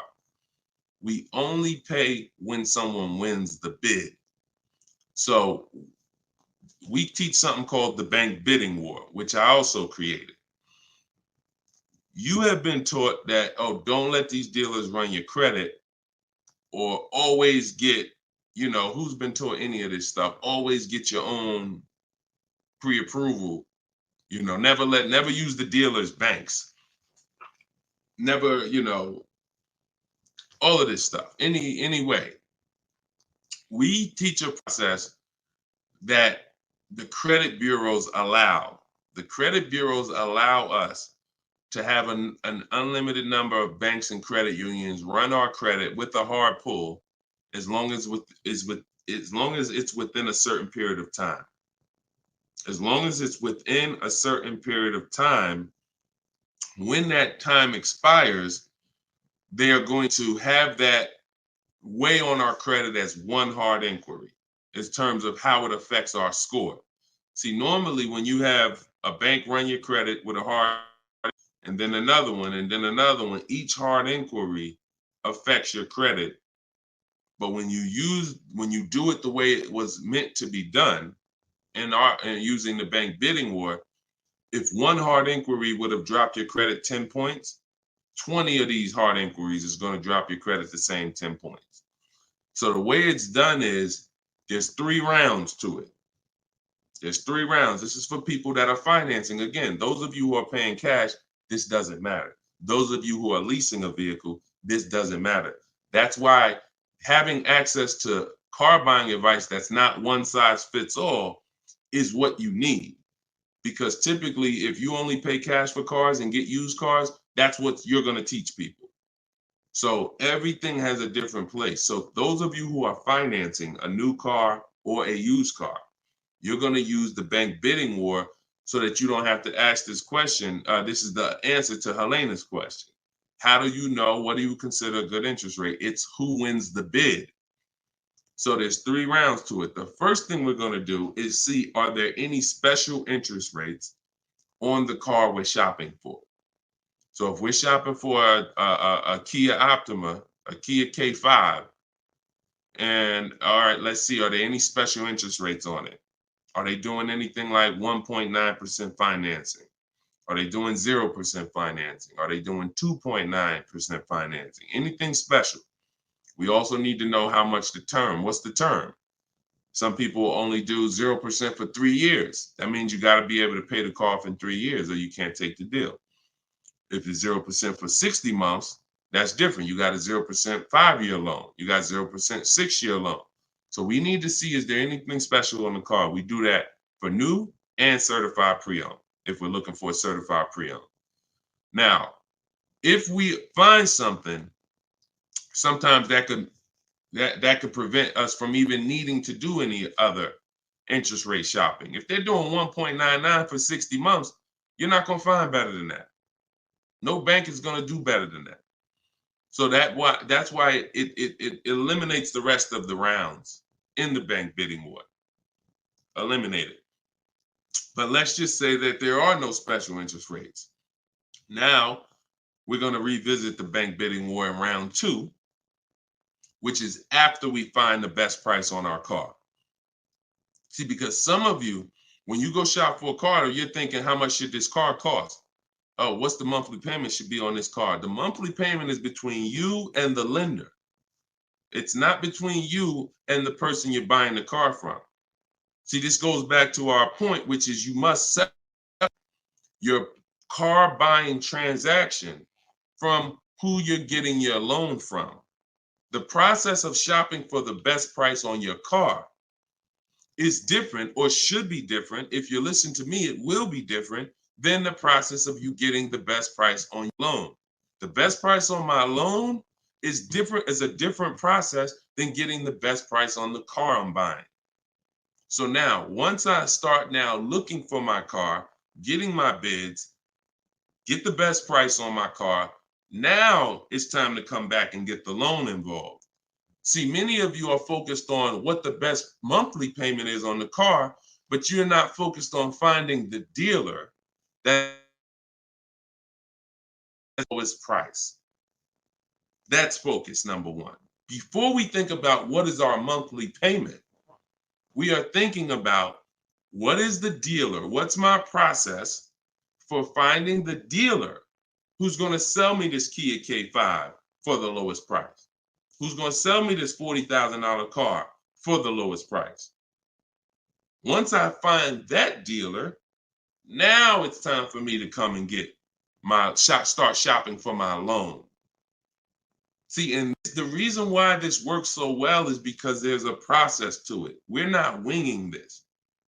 The reason why any fighter who goes into a fight and they're winging it, they are in a position of struggle.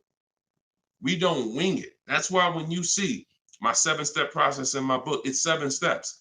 In Matt's Academy, my car buying school, it's 7 steps. Whether it's video, whether it's the book, it does not matter. It's 7 steps because the process does not change. A process should not change based on whether you want a new car, used car, a lease, a luxury car, an exotic car. It shouldn't change. So once you find the best price on the item, now you're coming home and you are going to now contact online banks, your bank, your credit union, and you're going to get all their offers. This is round 2 of the bank bidding war. Round 1 is any special interest rates on the car. No? All right. Then we go find the best offer on our car. Now we're going to start round 2, which is our bank, our credit union, online lenders, all submitting bids for our rate. Round 3, once that's done, round 3 is we call the dealer who we have the car on hold with, and we tell them the best rate we got, and we give them a chance to see if they can beat it. That's round 3, because the dealers have another 5 to 7 to sometimes 10 banks. So see if they can beat it. So now you have 3 rounds of individuals competing for your interest, for your loan, to give you a loan. 3 rounds.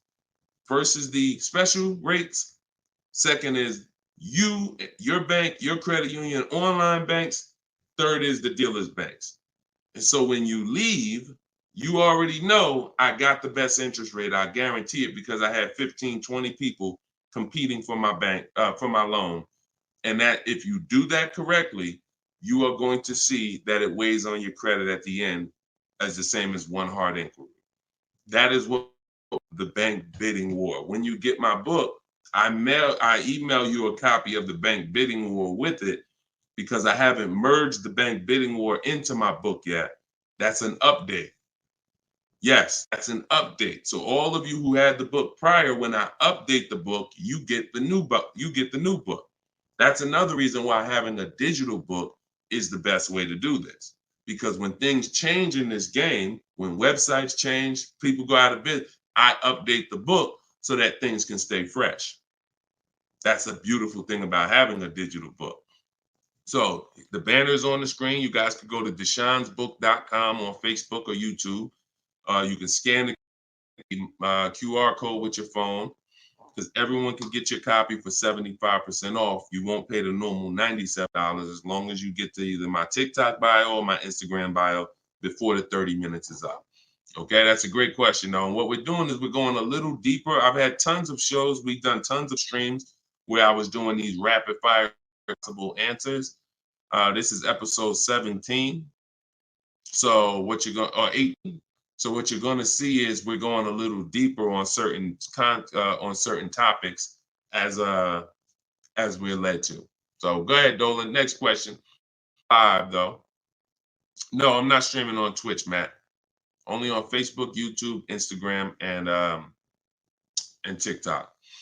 This is Lauren over on YouTube. Used your system just last week to lease a new car and got a 2024 Tiguan, great, at 1.1% after getting 6 bids.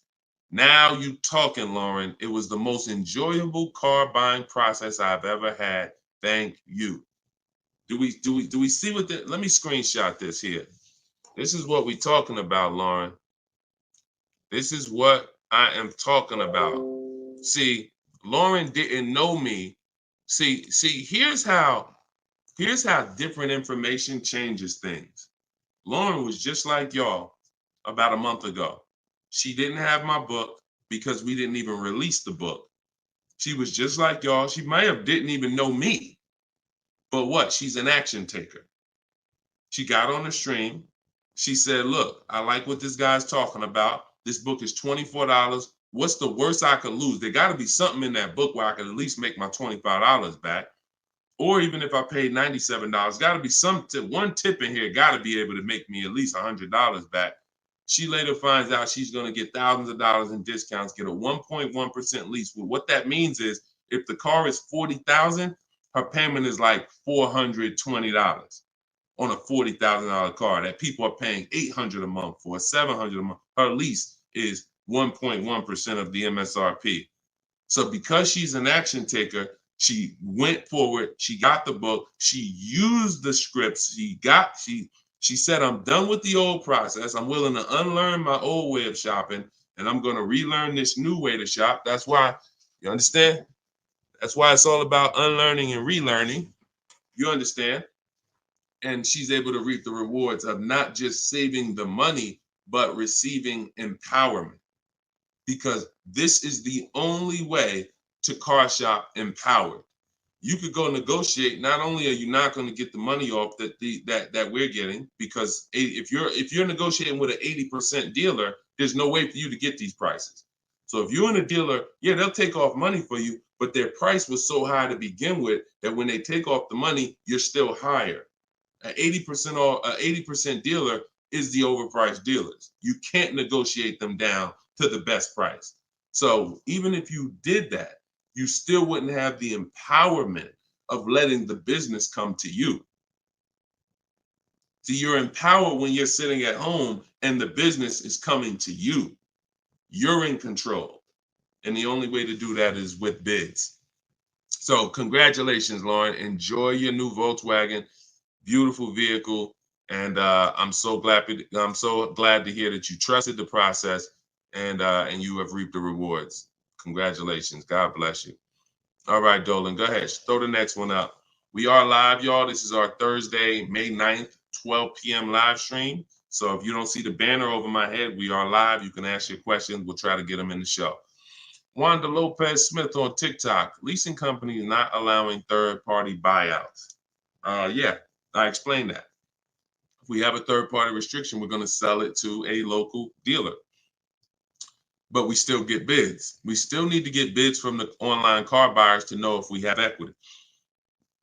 If we have equity and we have a third-party restriction, we're going to sell it to a used car. Like if I had a BMW and there's a third-party restriction, I'm selling my BMW to a BMW dealer. I have a whole script in my book for how we do this. We talk to used car managers, and I'm going to have a used car manager buy it. See, some of you bought your car because you saw the third-party restrictions and you bought it and resold it. I don't like doing that because when you buy it and resell it, you have taxes, you have fees that you're going to pay. When you sell to a local dealership, sometimes they don't pay the taxes and there's no fees. So buying and reselling, you're eating up like probably $3,000 or $4,000 of any equity you would have.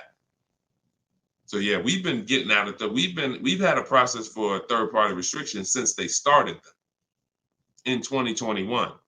We've had a process for how we were going to sell our cars and get our equity, even with third-party restrictions. So that's never stopped us. Never stopped us. Good, great question. People like the live view have no clue how valuable his information is. Appreciate you, Belle. Thank you so much. Only people that know how valuable the information is people who use it.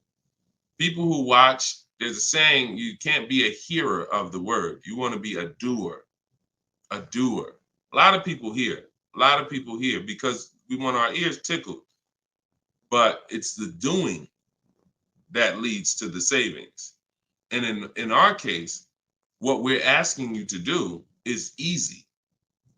It's just your programming and your fear of a process. See, it's an unknown hell. I mean, an unknown heaven is what we have over here. But you have a known hell. Sometimes what you know is so comfortable, even though it's hell, but it's, you know it. You're comfortable with it. You're comfortable with the discomfort of car shopping. So this is what, Deshone, everything you're saying, that sounds hard. Sitting at home and doing these copy and paste things and having this, that sounds hard. That's just your fear. That's your programming talking to you. That's not reality. Because in reality, you see people like Lauren who just came on, and you see this is the easiest way she's ever bought a car in her life. This is the most money she's ever saved in her life. Look, you got people like, look, Matt, happy to share. I've officially graduated. Huge thank you to Deshone, building such a great system, answering all my questions along the way.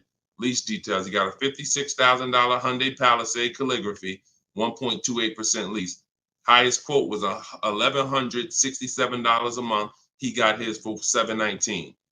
The highest quote he got from an 80% dealer was $1,167 a month. He got his for $719. Sitting at home, getting bids. So for those of you who want to know, like, I do have a car buying school. It's called Maps Academy. You want to know more about it? We have a comment in there. You can attend my free masterclass. I don't let anybody in my school who has not gone to my masterclass. Everything you're doing raw and buying, selling, and leasing cars. So there's a comment in there for the comment section, and we have a link in my bio for you as well, who if you think, you know what, I want to see about his online buying school. I don't care, because the system that Matt says, Deshone, thank you, Deshone, for building such a great system. The system is the same. So, but you have to be an action taker. And because the system is simple, and it's in video form, and it's in book form, and it's in my free live video, my free streams, you just get it where you could get it.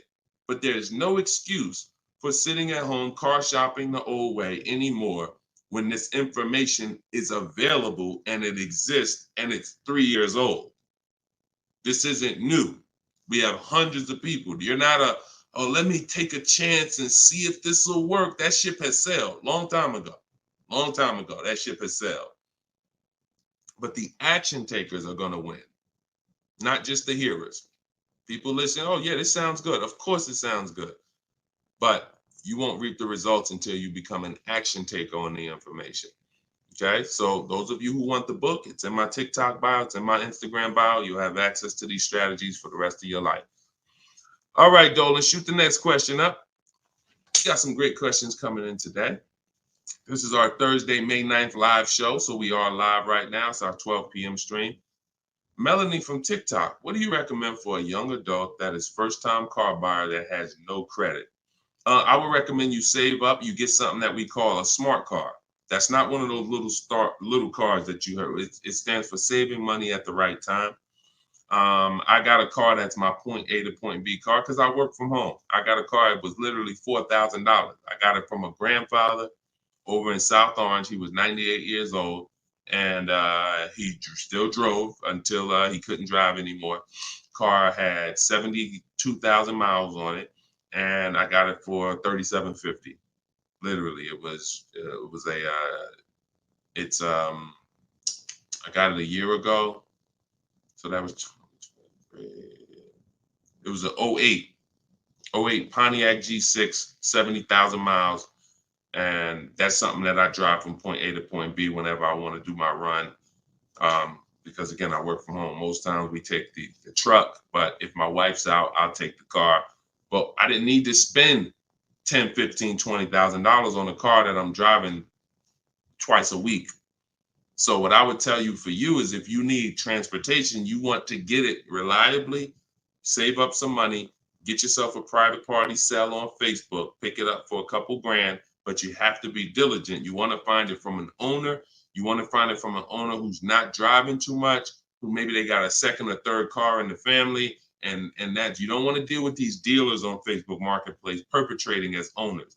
The owners know the history of the car. They've had it for the last 8-10 years. You want somebody that can tell you, yeah, my little son, this is where Jeremy took the car one day. He was driving to the grocery store. He backed into a car over there right here. You want a person who knows that.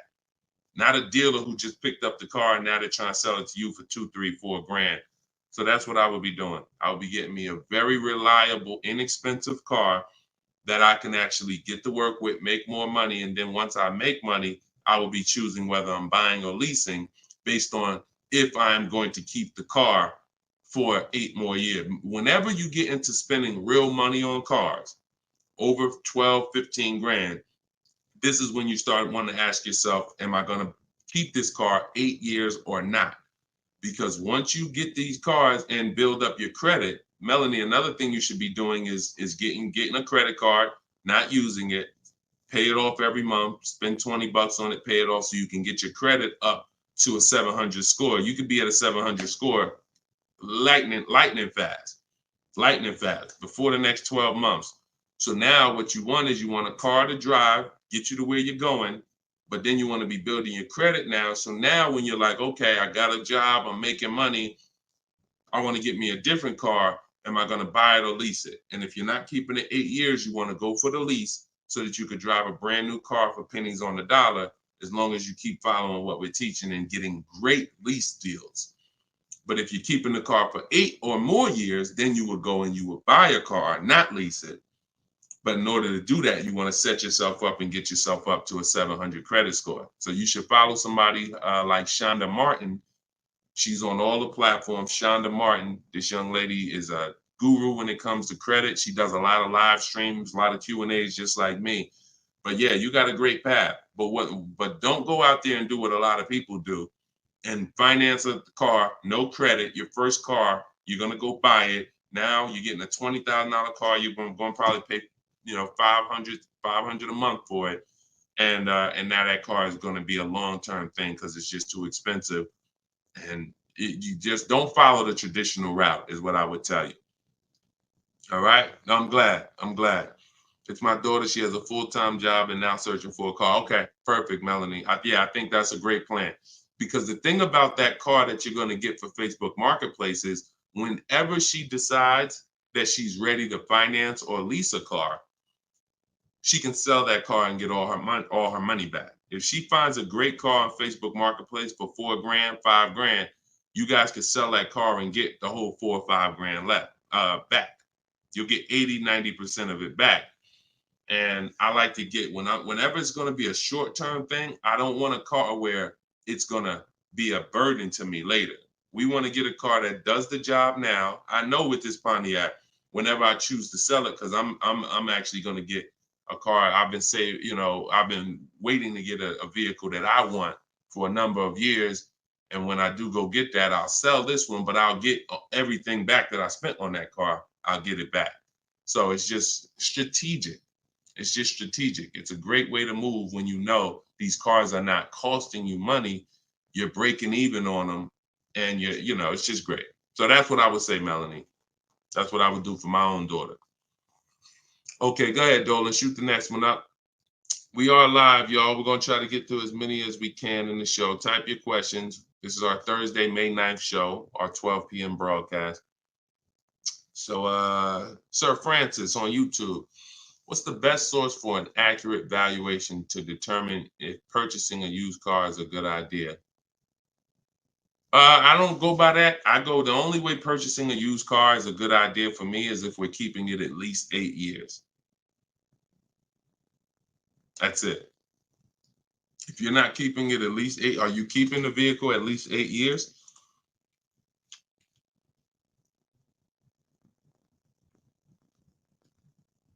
Let's see if we give him some time to answer. Are you keeping the vehicle for at least 8 years, Sir Francis? See, if we're not keeping the vehicle at least 8 years, there's no point in buying it, because the money that you would spend to lease, you can't put a price tag. You can't compare it. The reason I have to show y'all these lease deals is to see you cannot compare great lease deals to purchase deals. You can't. Look at this. Look at Jared. Jared followed the leasing like a boss system. The leasing process went quick and exactly like you said it would. Sent the emails. We had multiple offers to work with. Trusted the process. Used the scripts. Got the lowest offer from $565 a month down to $520 with a counter offer. Look. That's probably a $40,000 vehicle. I don't have it up in front of me because I cut the rest of his post off. But look, 1.28, $56,000 vehicle. Even if you were buying a used version of this. So let's just I want to show you this. Let's just say instead of leasing like Matt did here, he got a $56,000 vehicle for $719 a month. We already know with $1,000 every, with $100 a month on every $5,000, this $56,000 vehicle is about $1,100 a month. Every 5,000 bucks is a hundred bucks a month on a 5-year finance. So $56,000 vehicle, we're looking at literally $1,100 a month, $1,100 a month payment. Let's just say though he bought this car used. He didn't understand leasing. He found a used one. So instead of 56, let's say he gets one for, you know, let's call it instead of 56, he gets 26 grand off. Let's say he gets it for, hold on, let me do percentages. I don't know why I can't do math right now in my head. Let's say he gets it for 38. Let's use something that's really conservative and good. He gets it for 38. So a $56,000 Hyundai Palisade, he finds an incredible deal on a pre-owned one. He gets it for 38. Once his taxes go in, he's at 40. What's his monthly payment, y'all? If every $5,000 is $100 a month, what's his monthly payment for 40? See, it's all about no money down. If you notice, every time we're comparing numbers, we're not putting any money into the deals. See, when you're not putting any money into the deals, you can easily compare the deals. That's why all we do is shop with no money down, because it's easy to compare the deals. In my book is No Money Down Mastery. You're going to find every strategy I teach you doesn't involve money. It doesn't involve money, because when you want to put money down, that's different. But money down should be after you have assessed the deal already. So, those of you who want your copy of Cars from Home, 7 Steps to Saving Time, Money, and Avoiding Dealers, go to my TikTok bio now, get your copy for 75% off. Go to my Instagram bio, get your copy. But look at this. I'm asking y'all, what's his payment? Let's see if we got anybody that chimed in. If he didn't get this brand new one, if he didn't get this brand new Hyundai truck, he got a used one. So instead of 56,000, he got his for 38. Great price. He found one for 38,000, low miles. Now taxes are in, and he's financing 40,000. What's his monthly payment?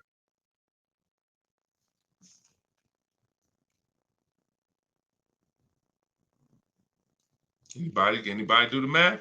Every 5,000 bucks. Well, I'm gonna tell y'all now. Okay, y'all taking a little long. It's 800 a month. Thank you, Derek. Thank you, Derek, on Facebook. 800 a month. So let's look at that. Matt drove off $719 a month, no money out of pocket. Brand new 2024, never been driven, new car smell, fresh out the plastic, $719 a month. Same person who bought that car because they didn't understand leasing, they're paying $1,100 a month. Now there happens to be another one just like it, but it's a 4-year-old one, and it's $38,000, and someone else gets that, and they're paying $800 a month. Do you see how much money those who don't teach you about leasing have cost you? Do you see how much money listening to those who don't understand leasing has cost you? Big money.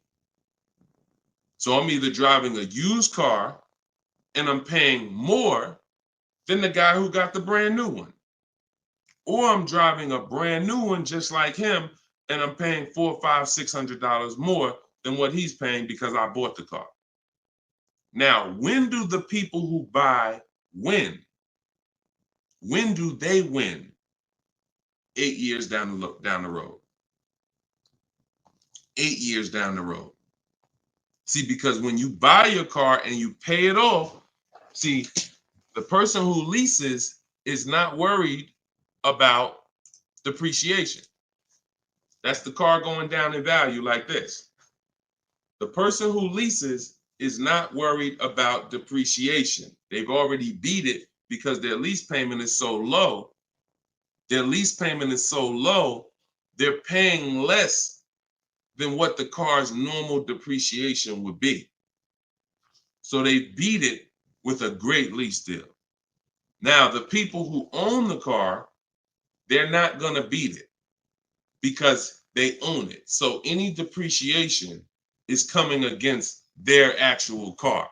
If they could have sold the car today for 30, next year it's only worth 25, they lost $5,000. If you were going to sell your car today for 20 and then a tree branch falls on it, is it worth 20 tomorrow? Even when you fix it, run it through your insurance. Hey, I'm coming to get my 20. No, a tree branch fell on the vehicle. It's worth probably 18 now. This is depreciation. So the only way you're going to avoid that is through long-term ownership, because eventually, like I talked about earlier in the stream, you get to the point where your car is only losing a little bit of value each year. Only to this year it's worth 10, next year it's worth 95. In another year it's worth 9,000. That doesn't happen until you have kept the car 9, 10, 11 years. So if you're not keeping your cars that long, you're losing thousands of dollars not leasing, as I just illustrated with those 3 examples. Okay? So this doesn't change. I don't care whether it's Lamborghinis. I don't care whether it's Rolls Royces. The principles do not change. Derek on Facebook. If a manufacturer is offering a very low IR through their direct financing for well-qualified buyers, is there something I should look for on my credit report to know whether I should apply and let them run my credit versus using the pre-qualified offer I have from my credit union? Yeah, most people are going to qualify for the special rates. If you have fair credit, good credit, most people are going to qualify for the special rates because it's not super tier. Super tier is like A1 or A9 in the business world. That's super tier. Most of them are tier 1. So a tier 1 approval is really going to be if you have, 680 credit score and above. If you've had a car loan in the past that you paid well, you should be able to qualify for those special interest rates. Those are not super hard to qualify for.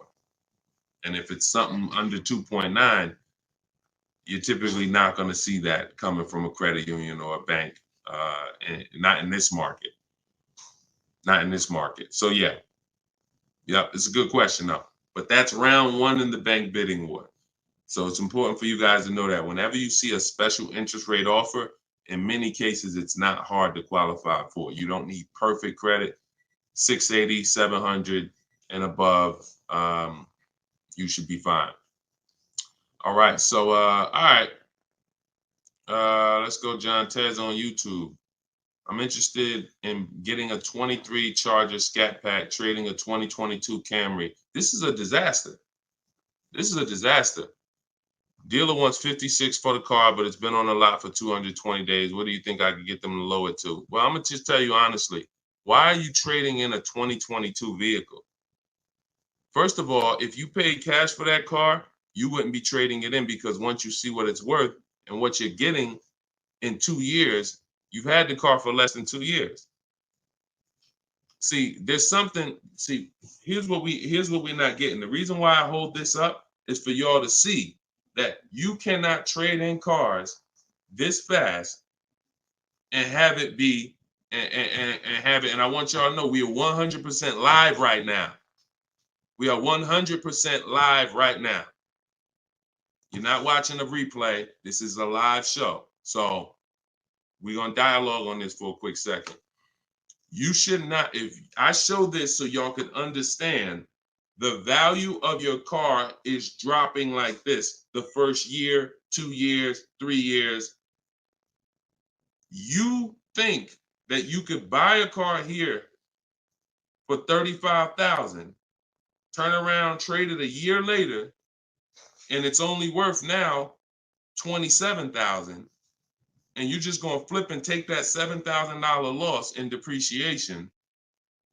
You are going to absolutely lose your shirt. And the only way that you actually don't realize how much you're losing is because they hide it in your monthly payment, because you're a payment shopper. Just get me to this payment.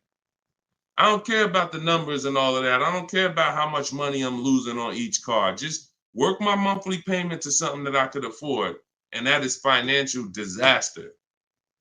because there is no way, if you were coming and you were writing a check for this, if you came in and you bought that 2022 Camry and they said, okay, it's going to be 35 grand, you know, whatever, and you wrote a check for it, and then you came back a year later and you said, all right, well, what y'all going to give me for my 22 Camry? And they said, all right, well, we can only give you 25 for it. And you said, wait, I just paid 35 for it last year. You ain't giving me no 25 for it. You would never take that.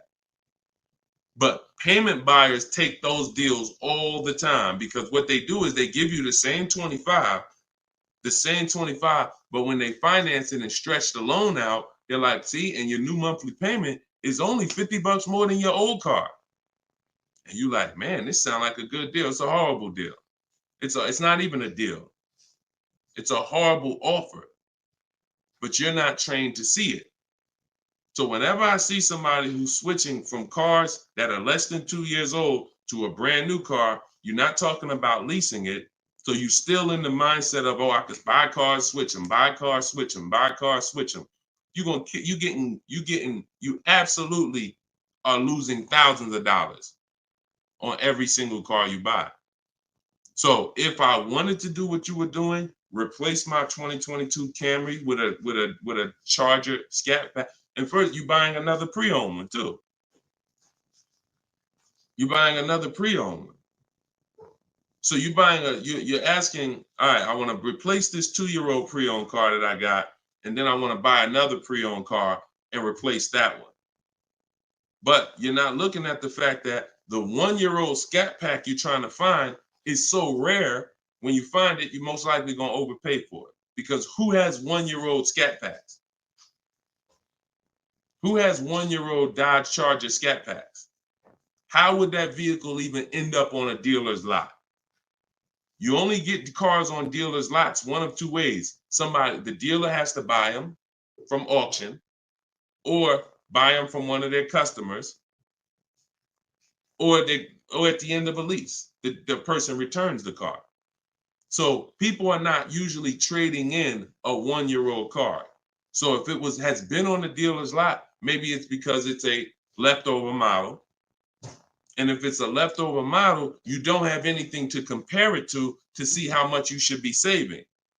So what I would be doing is, before I buy a 1-year-old Scat Pack, I would see what's the market on a brand new one. This is so important. This is so important, because this is financial intelligence. Look at this. If I would have walked in, this is Sean. Sean got an F-150 Lightning $73,000 vehicle. He ended up saving $20,000 on the vehicle. Brand new one. Same thing with Kimberly. She got a Maserati. You can see here, what does it say? Total savings, $20,700. 2023 Maserati Greco. $86,000 vehicle. They took off $20,700. That's the new one. So what happens if she would have bought a used one, 1 year old, and she saved 20 grand? She might have thought that was a great deal. Man, I got a 1-year-old Maserati. They took off 20 grand for me. Not if she didn't know that on a brand new one, she could have got 20 grand off. So whenever you're buying a car that new, you need to know what the brand new market is to know, all right, if I can save 10 grand off a brand new one, then how much should I save off the 1-year-old? I should save a lot more than that. See, and you have a lot of things that you moving in a way that I would tell you need a system, because it's hard for me to explain to you everything you are doing and a way you're approaching this, how you're going to overpay by thousands and thousands of dollars. You haven't talked about leasing versus buying. You're not talking about shopping for cars in a way where you can actually see multiple offers. You're talking about buying a 1-year-old pre-owned car without looking at what the market is. How do I know a good deal on a 1-year-old one? There's not enough vehicles out there for you to know a good deal on a 1-year-old, which means the only way I'm going to know a good deal on a 1-year-old one is I need to know what a good deal is on a new one. And if a good deal on a new one saves me 15 grand, then that means on a 1-year-old one, I need to save like 20 to 25. There's not enough vehicles for you to do that. So you should really be looking at following a system, learning about leasing versus buying. Are you keeping the next car 8 years or not? If you're not keeping the next car 8 years, you shouldn't be buying, you should be leasing. Because I don't care what you get the price for on the Scat Pack, you are gonna overspend compared to someone who goes and leases their Scat Pack and gets a great deal on it. So we got to slow down and look. Most times we're approaching car buying like grocery shopping. We trying to get our car deal done the same time as a grocery shopping visit. 2 hours, 3 hours. We're at the grocery store more than we're planning our car purchase. And the only way you're going to save money is to take your car buying process seriously. If it's just like, nah, Deshone, it ain't that big of a deal, then go ahead and go give them 15, 20 grand. But I tell you what, somebody like me, somebody who's listening to me, who getting the same car that you're getting, and they say, man, so funny, Deshone, I'm in the same position as that person is in. I got a Camry too, and I want to replace it too with a Scat Pack. But I'm gonna use your strategies. I'm gonna assess my old car, get bids for it. I'm going to determine leasing versus buying, and then I'm gonna shop for my car. That person will save 5 to 10 grand more than you, minimum. Minimum. I put any amount of money on it. So slow down and answer this question first. How many years are you keeping the next car? If the answer is not 8, don't think about buying it. Don't think about buying it. My goal is to shop for my most aggressive lease on my next car. If I'm buying it and I'm keeping it over 8 years, then I'm buying it. I'm not buying a car that I'm not keeping more than 8 years. Not no Scat Pack, not no Dodge Challenger, not no Toyota Camry, nothing. If I'm not keeping it 8 years, I'm not buying the car. Lease deals are too great. It's pennies on the dollar when I learn to get them. So everything I'm teaching y'all is out of my new book, Cars from Home. It's a digital book. It's called 7 Steps to Saving Time, Money, and Avoiding Dealerships.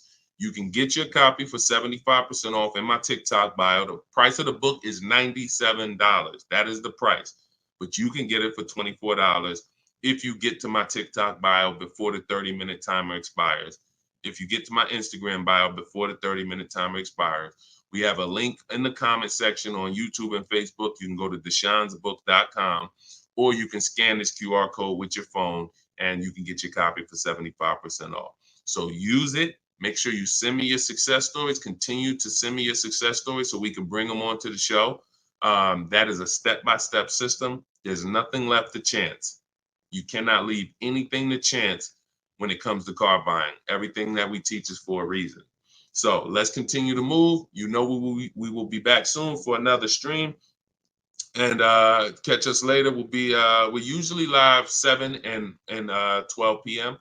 So if you're around at 7 p.m., just again, if you don't see the banner above us, that means we're actually live. So jump on and we'll get to it. Everybody else who got your book, enjoy. For those of you who want to attend my free masterclass, Everything You're Doing Wrong, Buying, Selling, and Leasing Cars, you can also go to the comments or to my TikTok and Instagram bio. But you're going to need about an hour. And that's a straight hour of me in my board. And we have a comment for you right here in the Facebook and in the YouTube section. That's me showing you scenarios, going over 23 mistakes that most of you are making that you need to stop making if you're truly going to get below market deals. Okay, so other than that, y'all, get the information. I don't care how you get it. Get in where you fit in. Use it. Keep unlearning. And let's keep saving this money. All right, God bless y'all. See y'all on the next one.